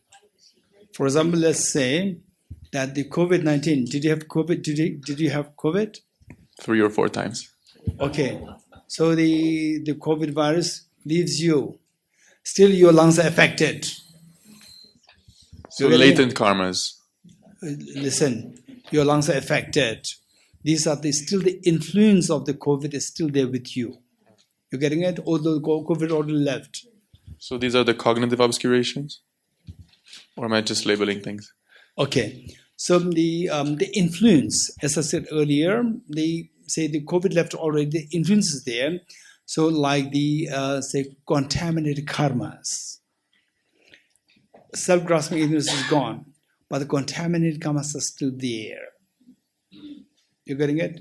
So the moment the person eradicates self-grasping ignorance, it doesn't mean that contaminated karmas are eradicated. Self-grasping ignorance is gone, now you are liberated. But the self-contaminated karmas can still bother you. Not only that you have a sense of self, you also have the pains. But you don't have the mental pain. Mental pain is all associated with the self-grasping and self-centered. When self-grasping is gone, mental pain is not there, but the physical pain is there still. So there's nothing to generate new contaminated karmas, but still existing contaminated karmas can manifest. You're right, but the past contaminated karmas are still there with you. Okay. So what are you doing? Answer or question? Huh? Okay, Jamila. Mike. Different. Can I ask you a different question? Yes. In emptiness, they mention there's no consciousness. So Okay. How? In emptiness, there's no consciousness. Instead of that, better would be in the eyes of the ultimate analysis. So the safest thing to say is, in the eyes of ultimate analysis, there's no objective consciousness. That's better. Myself, there's no nga, me. Okay. In the eyes of ultimate analysis, there's no objective self. Okay, objective. Yes, why I'm adding this is because I can see that Jimal is very happy to say there's no objective self. He's very happy. Deliberately I added this word because I could see that his confusion. Because if I say that in the ultimate analysis there's no self, then in his mind, right, there's no contradiction, but in his mind it's like saying no self. No self is decided by conventional analysis, not by ultimate analysis. But if I say that with the ultimate analysis there's no self, then he will confuse that with this no self with respect to conventional analysis. So I added this and he's very happy. Right? Okay. Rina, your question answered? First one answered? Yeah, kind of. But I have other question regarding self-centered attitude. Yes. I like this. I don't like this. Does it come under self-centered attitude? Okay, very good question. Anyone who likes to help me? Huh? Okay, Ravi says yes. Our perception doesn't mean it should be necessary self-centered attitude. For example, may I become Buddha? There's no self-centered attitude. It's our perception. Okay, yes. Then Samsala.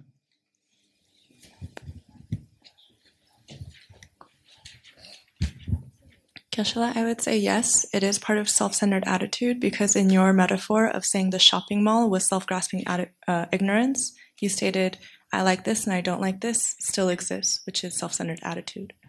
Then I have a following question. Yes. So if I say I don't like enlightenment and I like samsara, then what is this? This is ignorance. This is worst of the ignorance. This is worst of the ignorance. This is worst of the ignorance. So the question which can go to Atinsa Samsala is the question, okay, Irina, listen, the question that you can ask to the Samsala is, what about I like Buddhahood, I like nirvana, I like freedom. So self-grasping ignorance created the freedom. And self-centered go to do the shopping. I like. So is that self-centered attitude, this question? I like to help other sentient beings. Is a self-centered attitude? Tenzi Samsala. Is it under the appearance of objective reality existing? So you said that, I like this, I like that, it falls under self-grasping, self-centered, what is that? Self-centered attitude. Self-centered attitude. You didn't say objective, non-objective, you didn't say anything, right? Now I brought enlightenment. I like enlightenment. I like Buddhahood. I like to help others. And then you brought what is that? Objective existence. How? In a way, I can see that you could see your answer is correct. And then when I come with the second question, you will see that there is the gray area there, and then you want to fine tune it. Now you bring the objectivity. Good. Go ahead. I stated with a very simple I like it, I don't like it. I used your metaphor to explain that it is self-centered attitude. And now that you're asking... in future, don't say your metaphor. Oh, okay. In future, it should become your metaphor, not your metaphor, my metaphor. In future, you should be convinced. You're getting it? Whatever we are saying, of course, we can't expect that you get conviction within a single day. But gradually, it should become your experience. Good. Go ahead. Yes. Okay, so we have the Abhishek.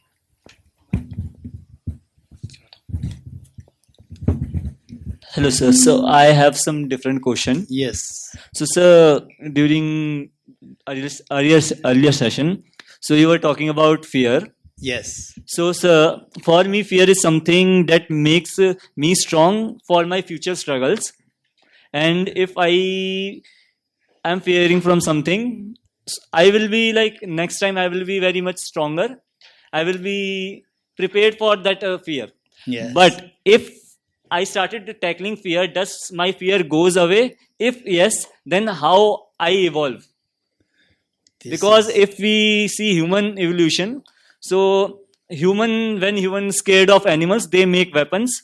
And first that stone weapons, then arrow and again jo bhi hai. Jo bhi, until now we have this nuclear era, weapons, nuclear and this all. So we are evolving, Yes. but I guess in a negative sense. Okay, so what Abhishek is saying is a very complicated question. We need to think of it very seriously. What he's saying is that we have the fear, and all these last few days of classes about how to get rid of the fear. If the fear is gone, then you will not evolve anymore, because you will not prepare, you will not grow to protect yourself. If you have fear, you continue to look for ways and means to get rid of this fear, that this problem does not happen. In the process, you keep growing. You become more what is that? You become you're stronger, you become stronger. So the lack of fear can hamper your growth. So how would you resolve this? How would you respond to this? Anyone? Okay, Ravi.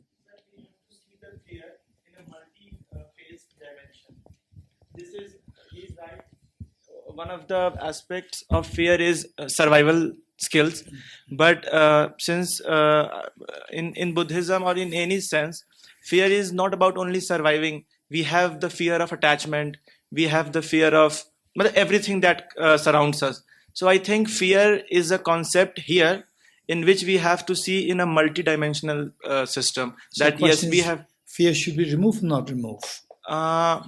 So what Abhishek is saying is that if you remove the fear, there's a problem. Your growth will be hampered. Your growth will stop. So first is whether fear is to be removed or not. This is the question. Don't go to other things. You have already said that in order to grow, challenges What are. do you think? I think in order to to his question, in order to evolve, I think challenges are important. So which means fear is required. To some extent. This is a safe way to say to some extent, generally. Okay. Which means the fear, do you agree that if you remove the fear, then your growth will stop? Do you agree with this? Are we talking in a philosophical sense, or we are talking No, this is what Abhishek asked. For that fear In is real life. we have to fearful of chimpanzees and other animals if you are in a jungle. So this is what I'm saying. Yes. Without fear, If you get rid of fear, you will not grow any further. Is what I'm saying? Yes. Okay, so in a way you draw in the same line. You are not answering his question. Okay, Kunjoli. So the architectural, the engineer.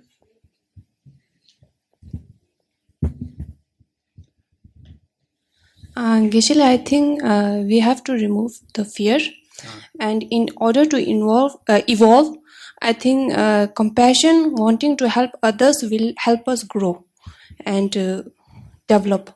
Okay, Abhishek, Kunjola is saying something. Did you hear what she said? What did you hear? Not just a compassion. What compassion hampers your growth? Then. Okay. So are you happy with her answer? I'm not satisfied. No, what's the answer that she gave? No, she said something else. This is what I'm saying. You are listening to Titensi Bia. You're getting it? You are distracted by her. Right?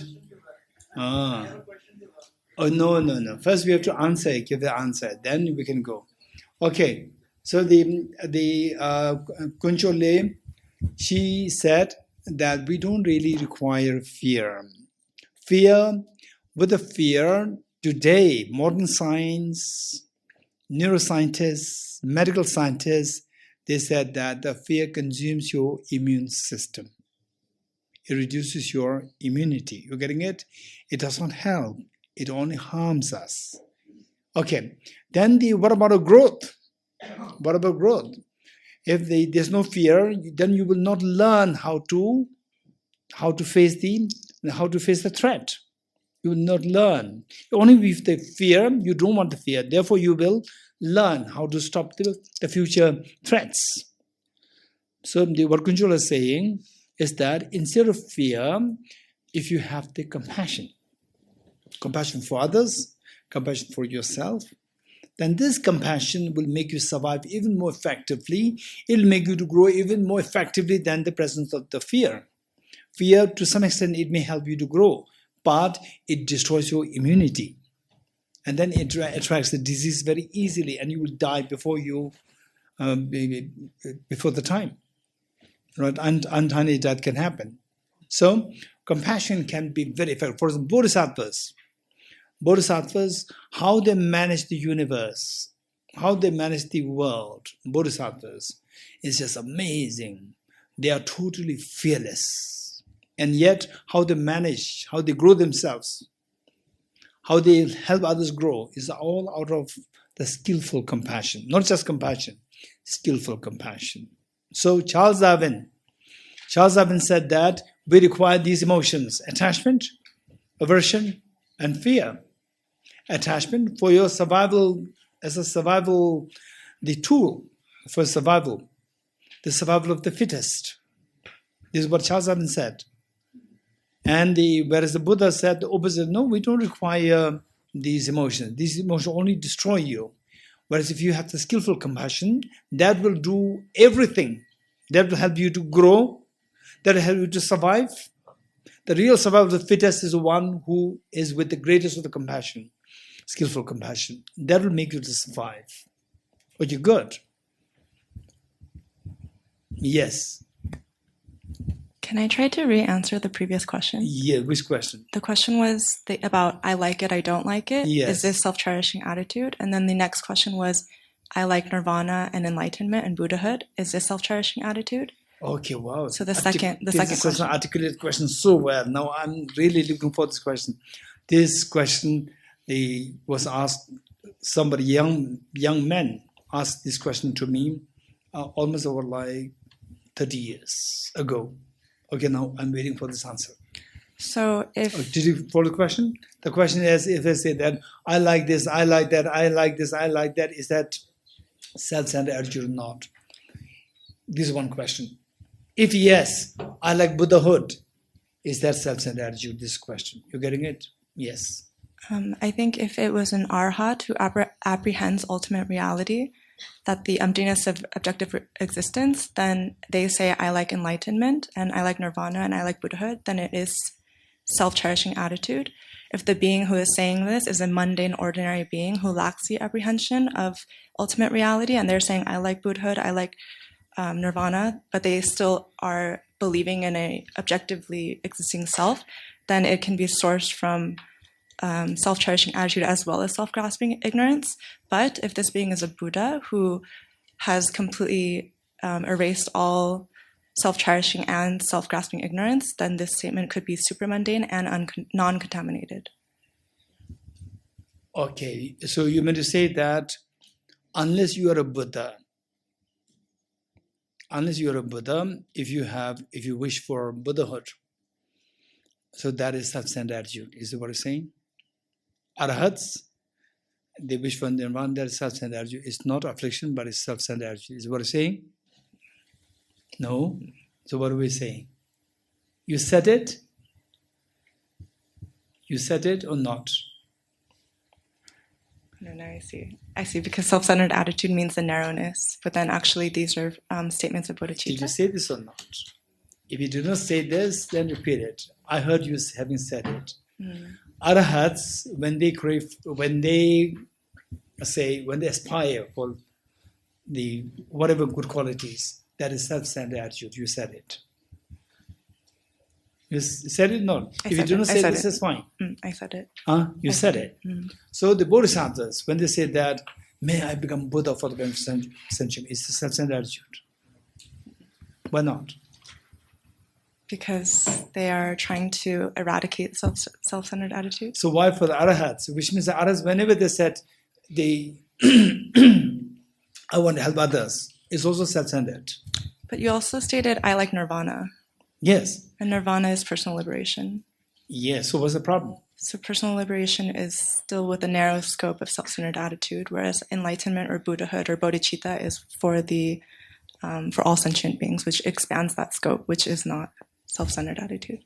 For example, let's say, okay, I like this rosary. Is self-centered attitude? I still think it depends on the apprehension or the appearance of the rosary and it's the self. Of course, objectively real. Mm-hmm. Except for the Buddhas, anybody, except for Buddhas, when they say, I like the rosary, means rosary appears objectively real to all the beings except Buddhas. Then self-centered attitude. Are you sure? Yes.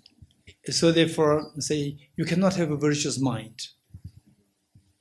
May I become Buddha for the benefit of sentient beings, or may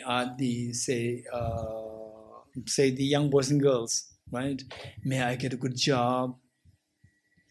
This is all self-centered. Okay, so it requires a lot of thoughts. This is very good. I really appreciate this approach. Very good. Just explore more. Explore more. Think more. Okay, Ajirji. Yeah, I think this. I just want to. I like Gucci. That is a self-centered attitude. Yes. But if I say that I really want to help others, that is not self-centered attitude. How not? Because in the case of when I say I like Gucci, that is my craving. And when I say that I want to really help others, that is more in the nature of the aspiration that others may become well. So there's a shift from the focus from the self-centered. Say, I want to help others. Yeah, this is attachment or not? No, this is not attachment of the self. Attachment to the self. Is it attachment or not? It's not attachment No. to self. I agree with you. Yeah, but it is not. Attachment or not? It is not attachment. Okay, I want a rosary. Yeah. Is it attachment? Not Gucci. I want a rosary. Is it attachment or not?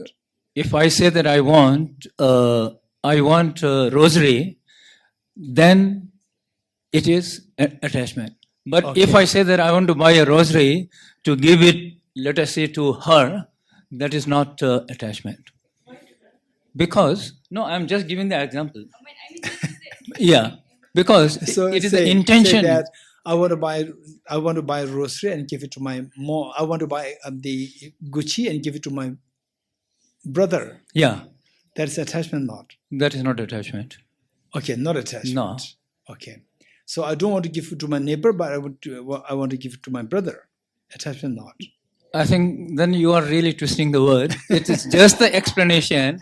One is in the nature of the craving, where the self is really the center. What is the demarcating line of craving? The attachment. The demarcating line So is what the are shift. what are attributes required for the attachment? It is for the self. I would say the craving. Yes. I want that. Okay. So mother's love for the child, is this attachment or not? Mother's love to the attachment. The mother's love for the child. To the child, no, it is not attachment. So it is not biased attachment, biased love. Well, I think then we are only defining that. What is the criteria of the craving and the aspiration? I only said that from the self, there is a focus to the other.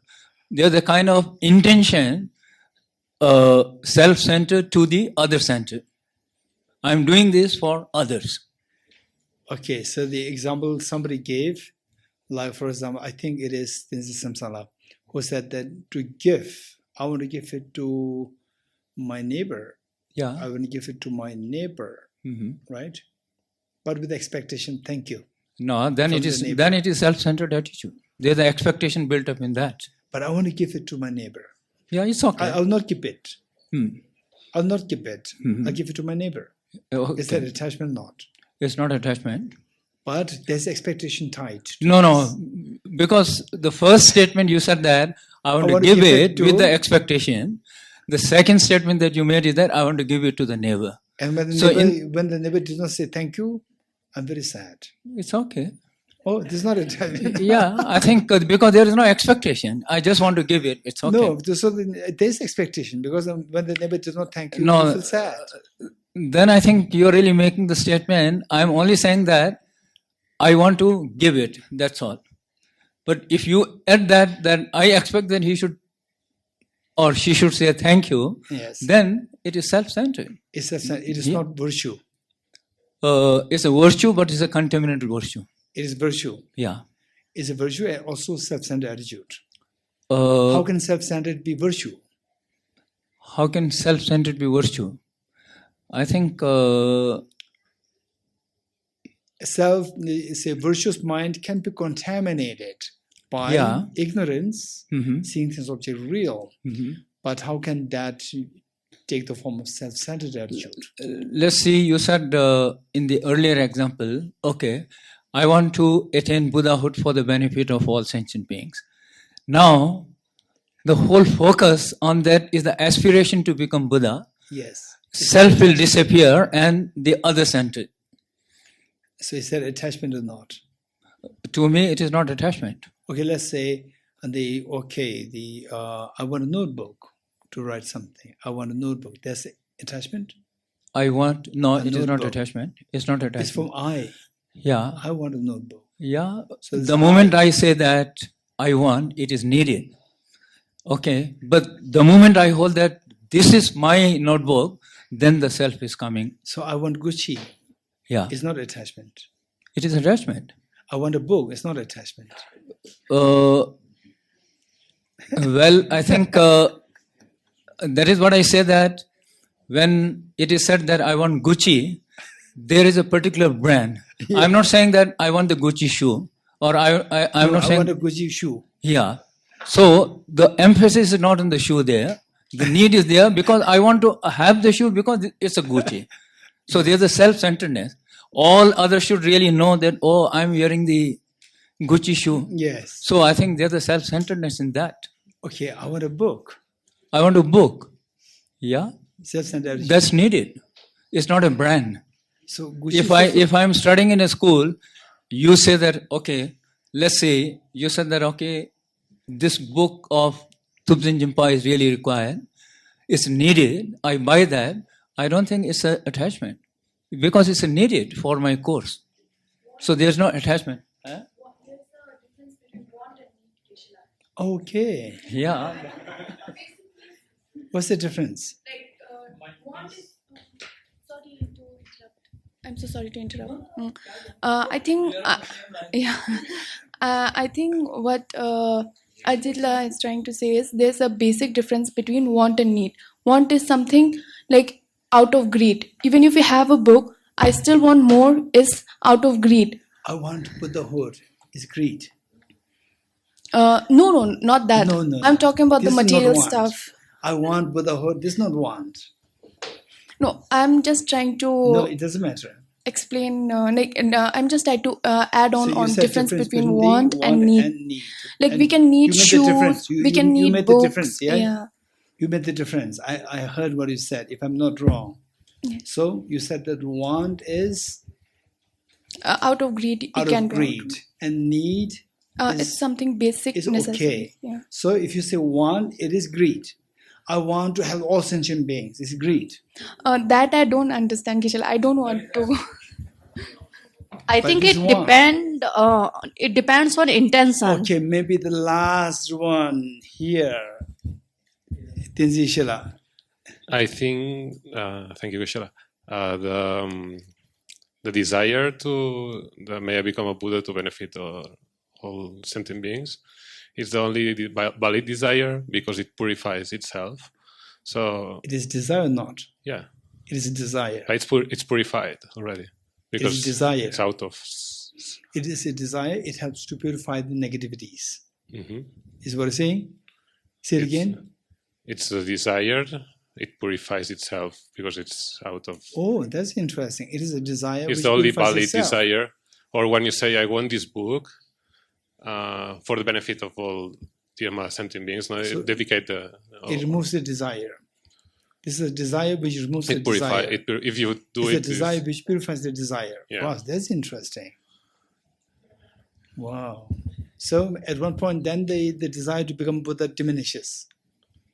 It purifies itself. No, until you arrive. No, until you reach the. But when you reach the Buddhahood, then you don't desire. You already have it. You Is already what I'm have it. saying? Yeah. That's amazing.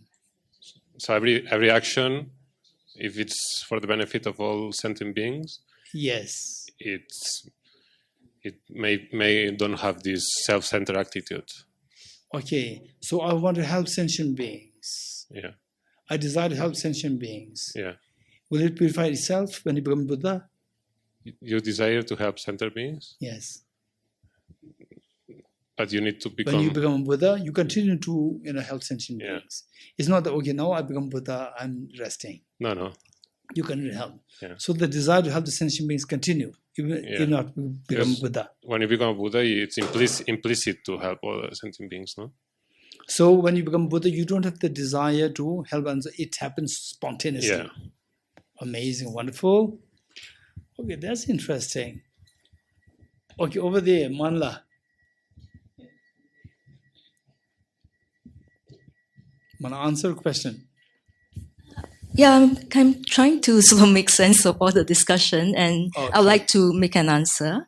So I just want to start with like what is self-centered attitude, and then you have explained that it is this sense that I'm important. So I think it starts with that. So I think that self-centered attitude is just this thought or this awareness that I am important.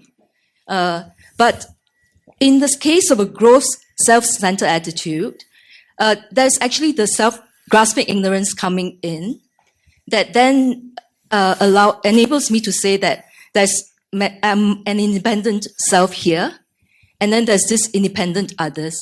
So the gross self-centered attitude actually then comes in to say that I'm more important than you.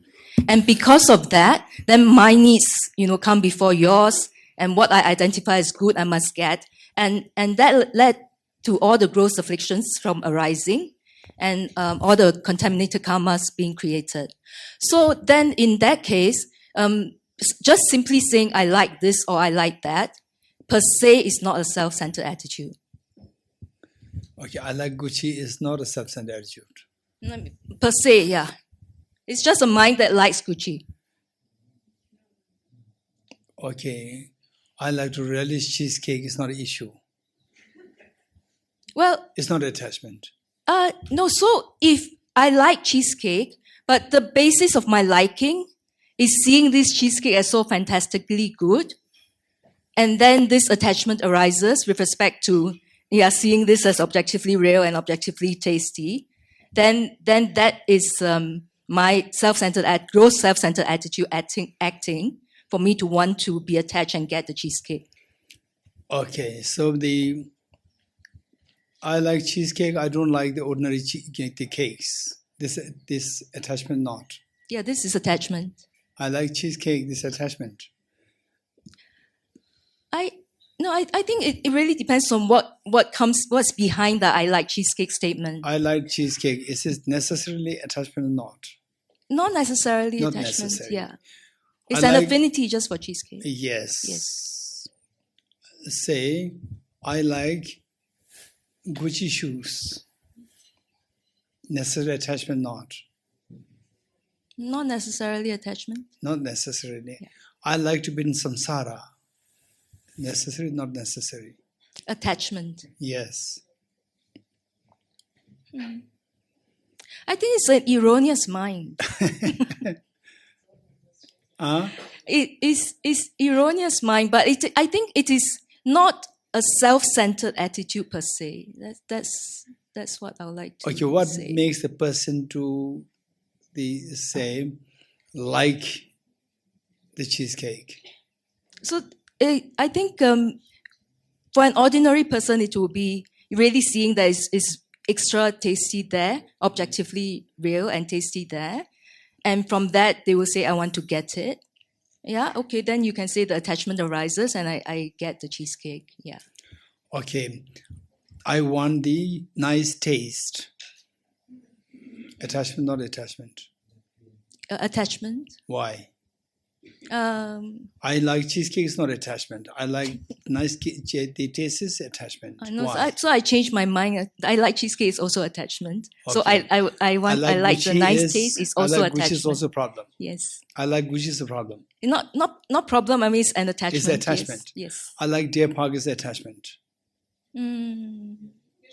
I like Gucci, it means that objectively I like, but I never tried, for example, to wear it. I like to try it. I live in Sansara, it means I experience. Everybody's talking about Gucci. I like to try it, right? It says attachment or not. Do you like it? I like objectively, I would say like it's beautiful, I like it, but If not objective, then it's fine. if I didn't experience it myself and I don't desire it to have it, maybe I think it's not necessary. It's not Sorry, necessary. Geshe, I think maybe the demarcation Yes. is whether this attachment actually disturbs your mind, right? Yes. That's when attachment is defined as an So affliction. I like cheesecake. Attachment, not attachment.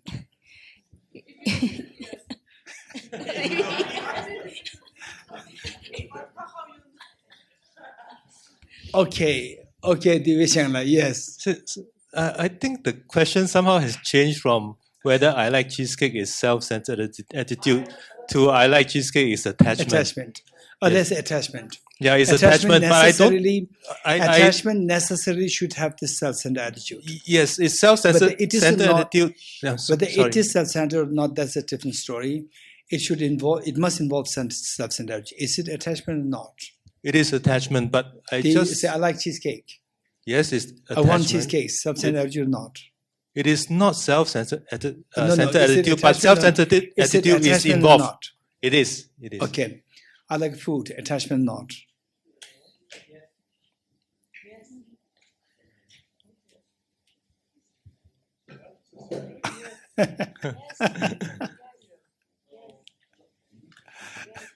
I don't know. Okay. I don't know. Okay. So now the next Because, captain. yeah. Right. Okay. Last captain here. Yeah. Venla.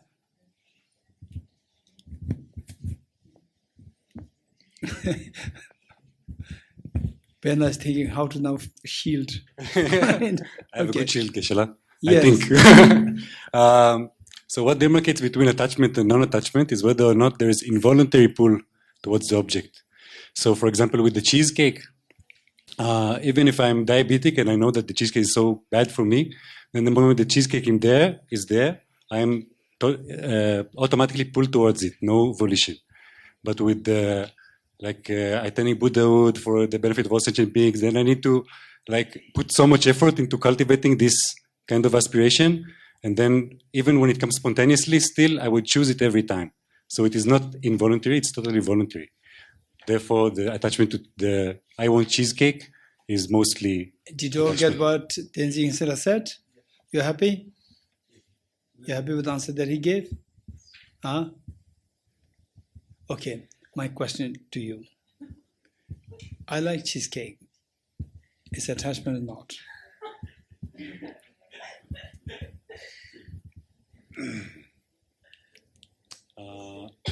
Okay, first let's begin with this. I like the taste of cheesecake. Attachment, not attachment.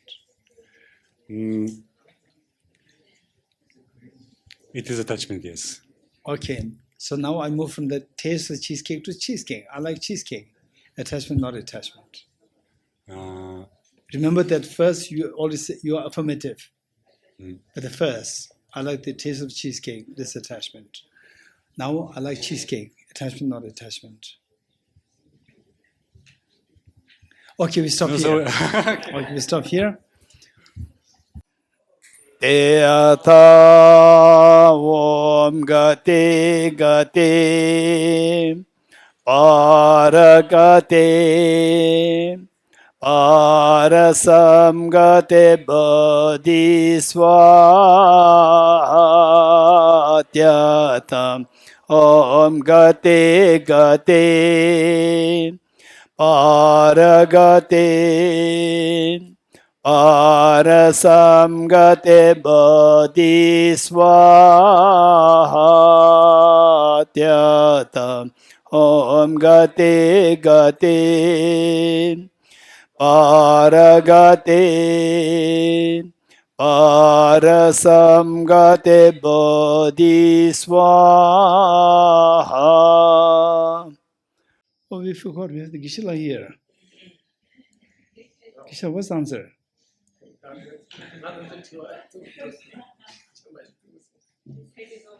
I like cheesecake. Is it attachment or not? I don't think it's attachment. Okay, so listen what Geshe is saying. I like cheese. Okay, Mike. The real captain is here. Captain's lighting, right? I think I like cheese is okay, not... no, you just hold. I like cheese. I like the taste of cheesecake. Attachment, not attachment. Not attachments. Taste of cheesecake. Not attachment. Because I taste it. I like it. It's okay. Okay.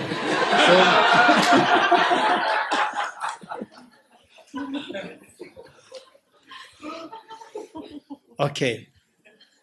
So I like the sensual pleasures. Attachment, not attachment. As my thing. Do you know the Shakwa? Attachment, not. Do you meaning sensual objects? I like sensual objects. This is attachment. But what is attachment? Attachment as it's a which like chicken. Not the dish get to Chapa sing the two school dollar. Chicken doesn't drunk go to us. I like the Tangazo Nagawi said, you know, okay, listen. Does the Buddha like the taste of the? Does the Buddha like the taste of the? So okay, of all these tastes, Buddha would say, "I like the taste of cheesecake." Would you say this? Buddha would not say, but Buddha like it. If it is tasty, Buddha says, "I like it."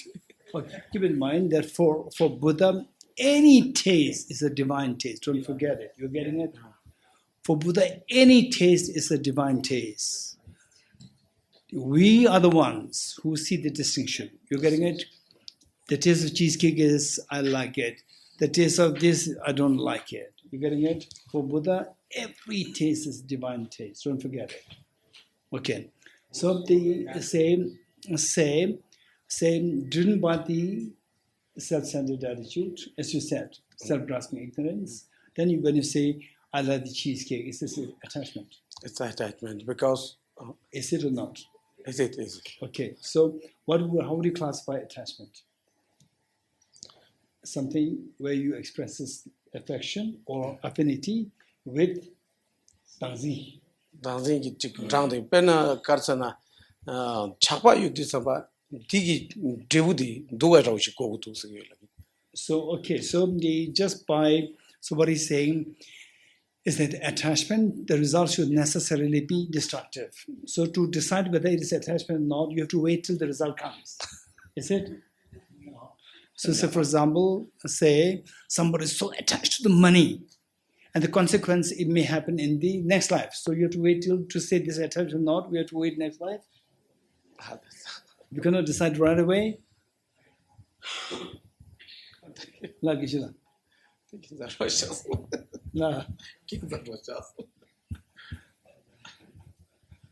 Okay. Dedication. Page 52.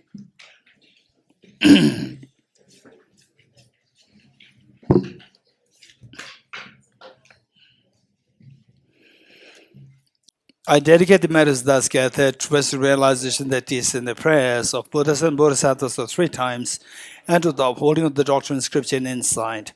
May in all lives, through the force of this merit, never separate from the 4 wheels of the Mahayana vehicle, and accomplish all the stages of the path, renunciation, bodhicitta, perfect way in the 2 stages. From my 2 collections, vast space that I have amassed from working with this practice for a great length of time, may I become the chief leading Buddha for all those whose minds wisdom is blinded with ignorance.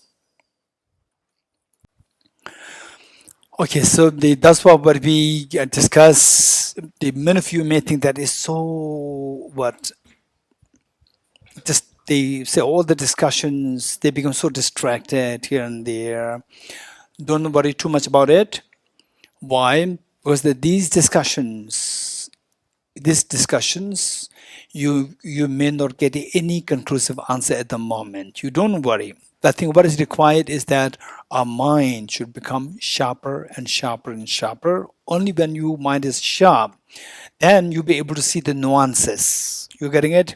Because many of these discussions, for example, like the Manla, Vichenla, they're really good at it. They studied very seriously and they're very good. So when I ask questions, when they stop, they're thinking. You're getting it? So they are now, say, coming to see the nuances, which we cannot see before. Now we are seeing the nuances because of this interaction. You're getting it? So this interaction makes you to see the nuances. And as you see the nuances, your mind actually is upgraded. It becomes more sharp in terms of intelligence. So when your mind is very sharp, you can instantly see distinction. Although you did not hear before, the moment somebody makes distinction, instantly you can see distinction. You're getting it? These are the skills that we are learning. So in fact, more than the correct information, more important than the correct information is for us to increase our intelligence. Because emptiness is not something that you sit, a guru comes there and tells you about emptiness for about like 1 hour or 2 hours, 10 hours, and then you get emptiness. It will never happen. It's only through emptiness. It's a very sophisticated software. For a very sophisticated software, what do you need? You need a very sophisticated hardware. So hardware is your intelligence. And emptiness concept is the software, very sophisticated software. So your hardware should be upgraded. Your intelligence should be upgraded. And then don't think that I'm not intelligent. You're getting it? Don't think that I'm not in school days, I'm just not just average student. Don't think like this. Even your intelligence is dependent origination. It can be improved. It can be sharpened through these interactive discussions. Believe it or not, everybody has the Buddha nature. You are not exception. You also have the Buddha nature. So just don't underestimate yourself. Engage in these interactions, and then you see that your mind becomes more and more sharp. This is very important. You getting it? Okay, good. We'll stop here.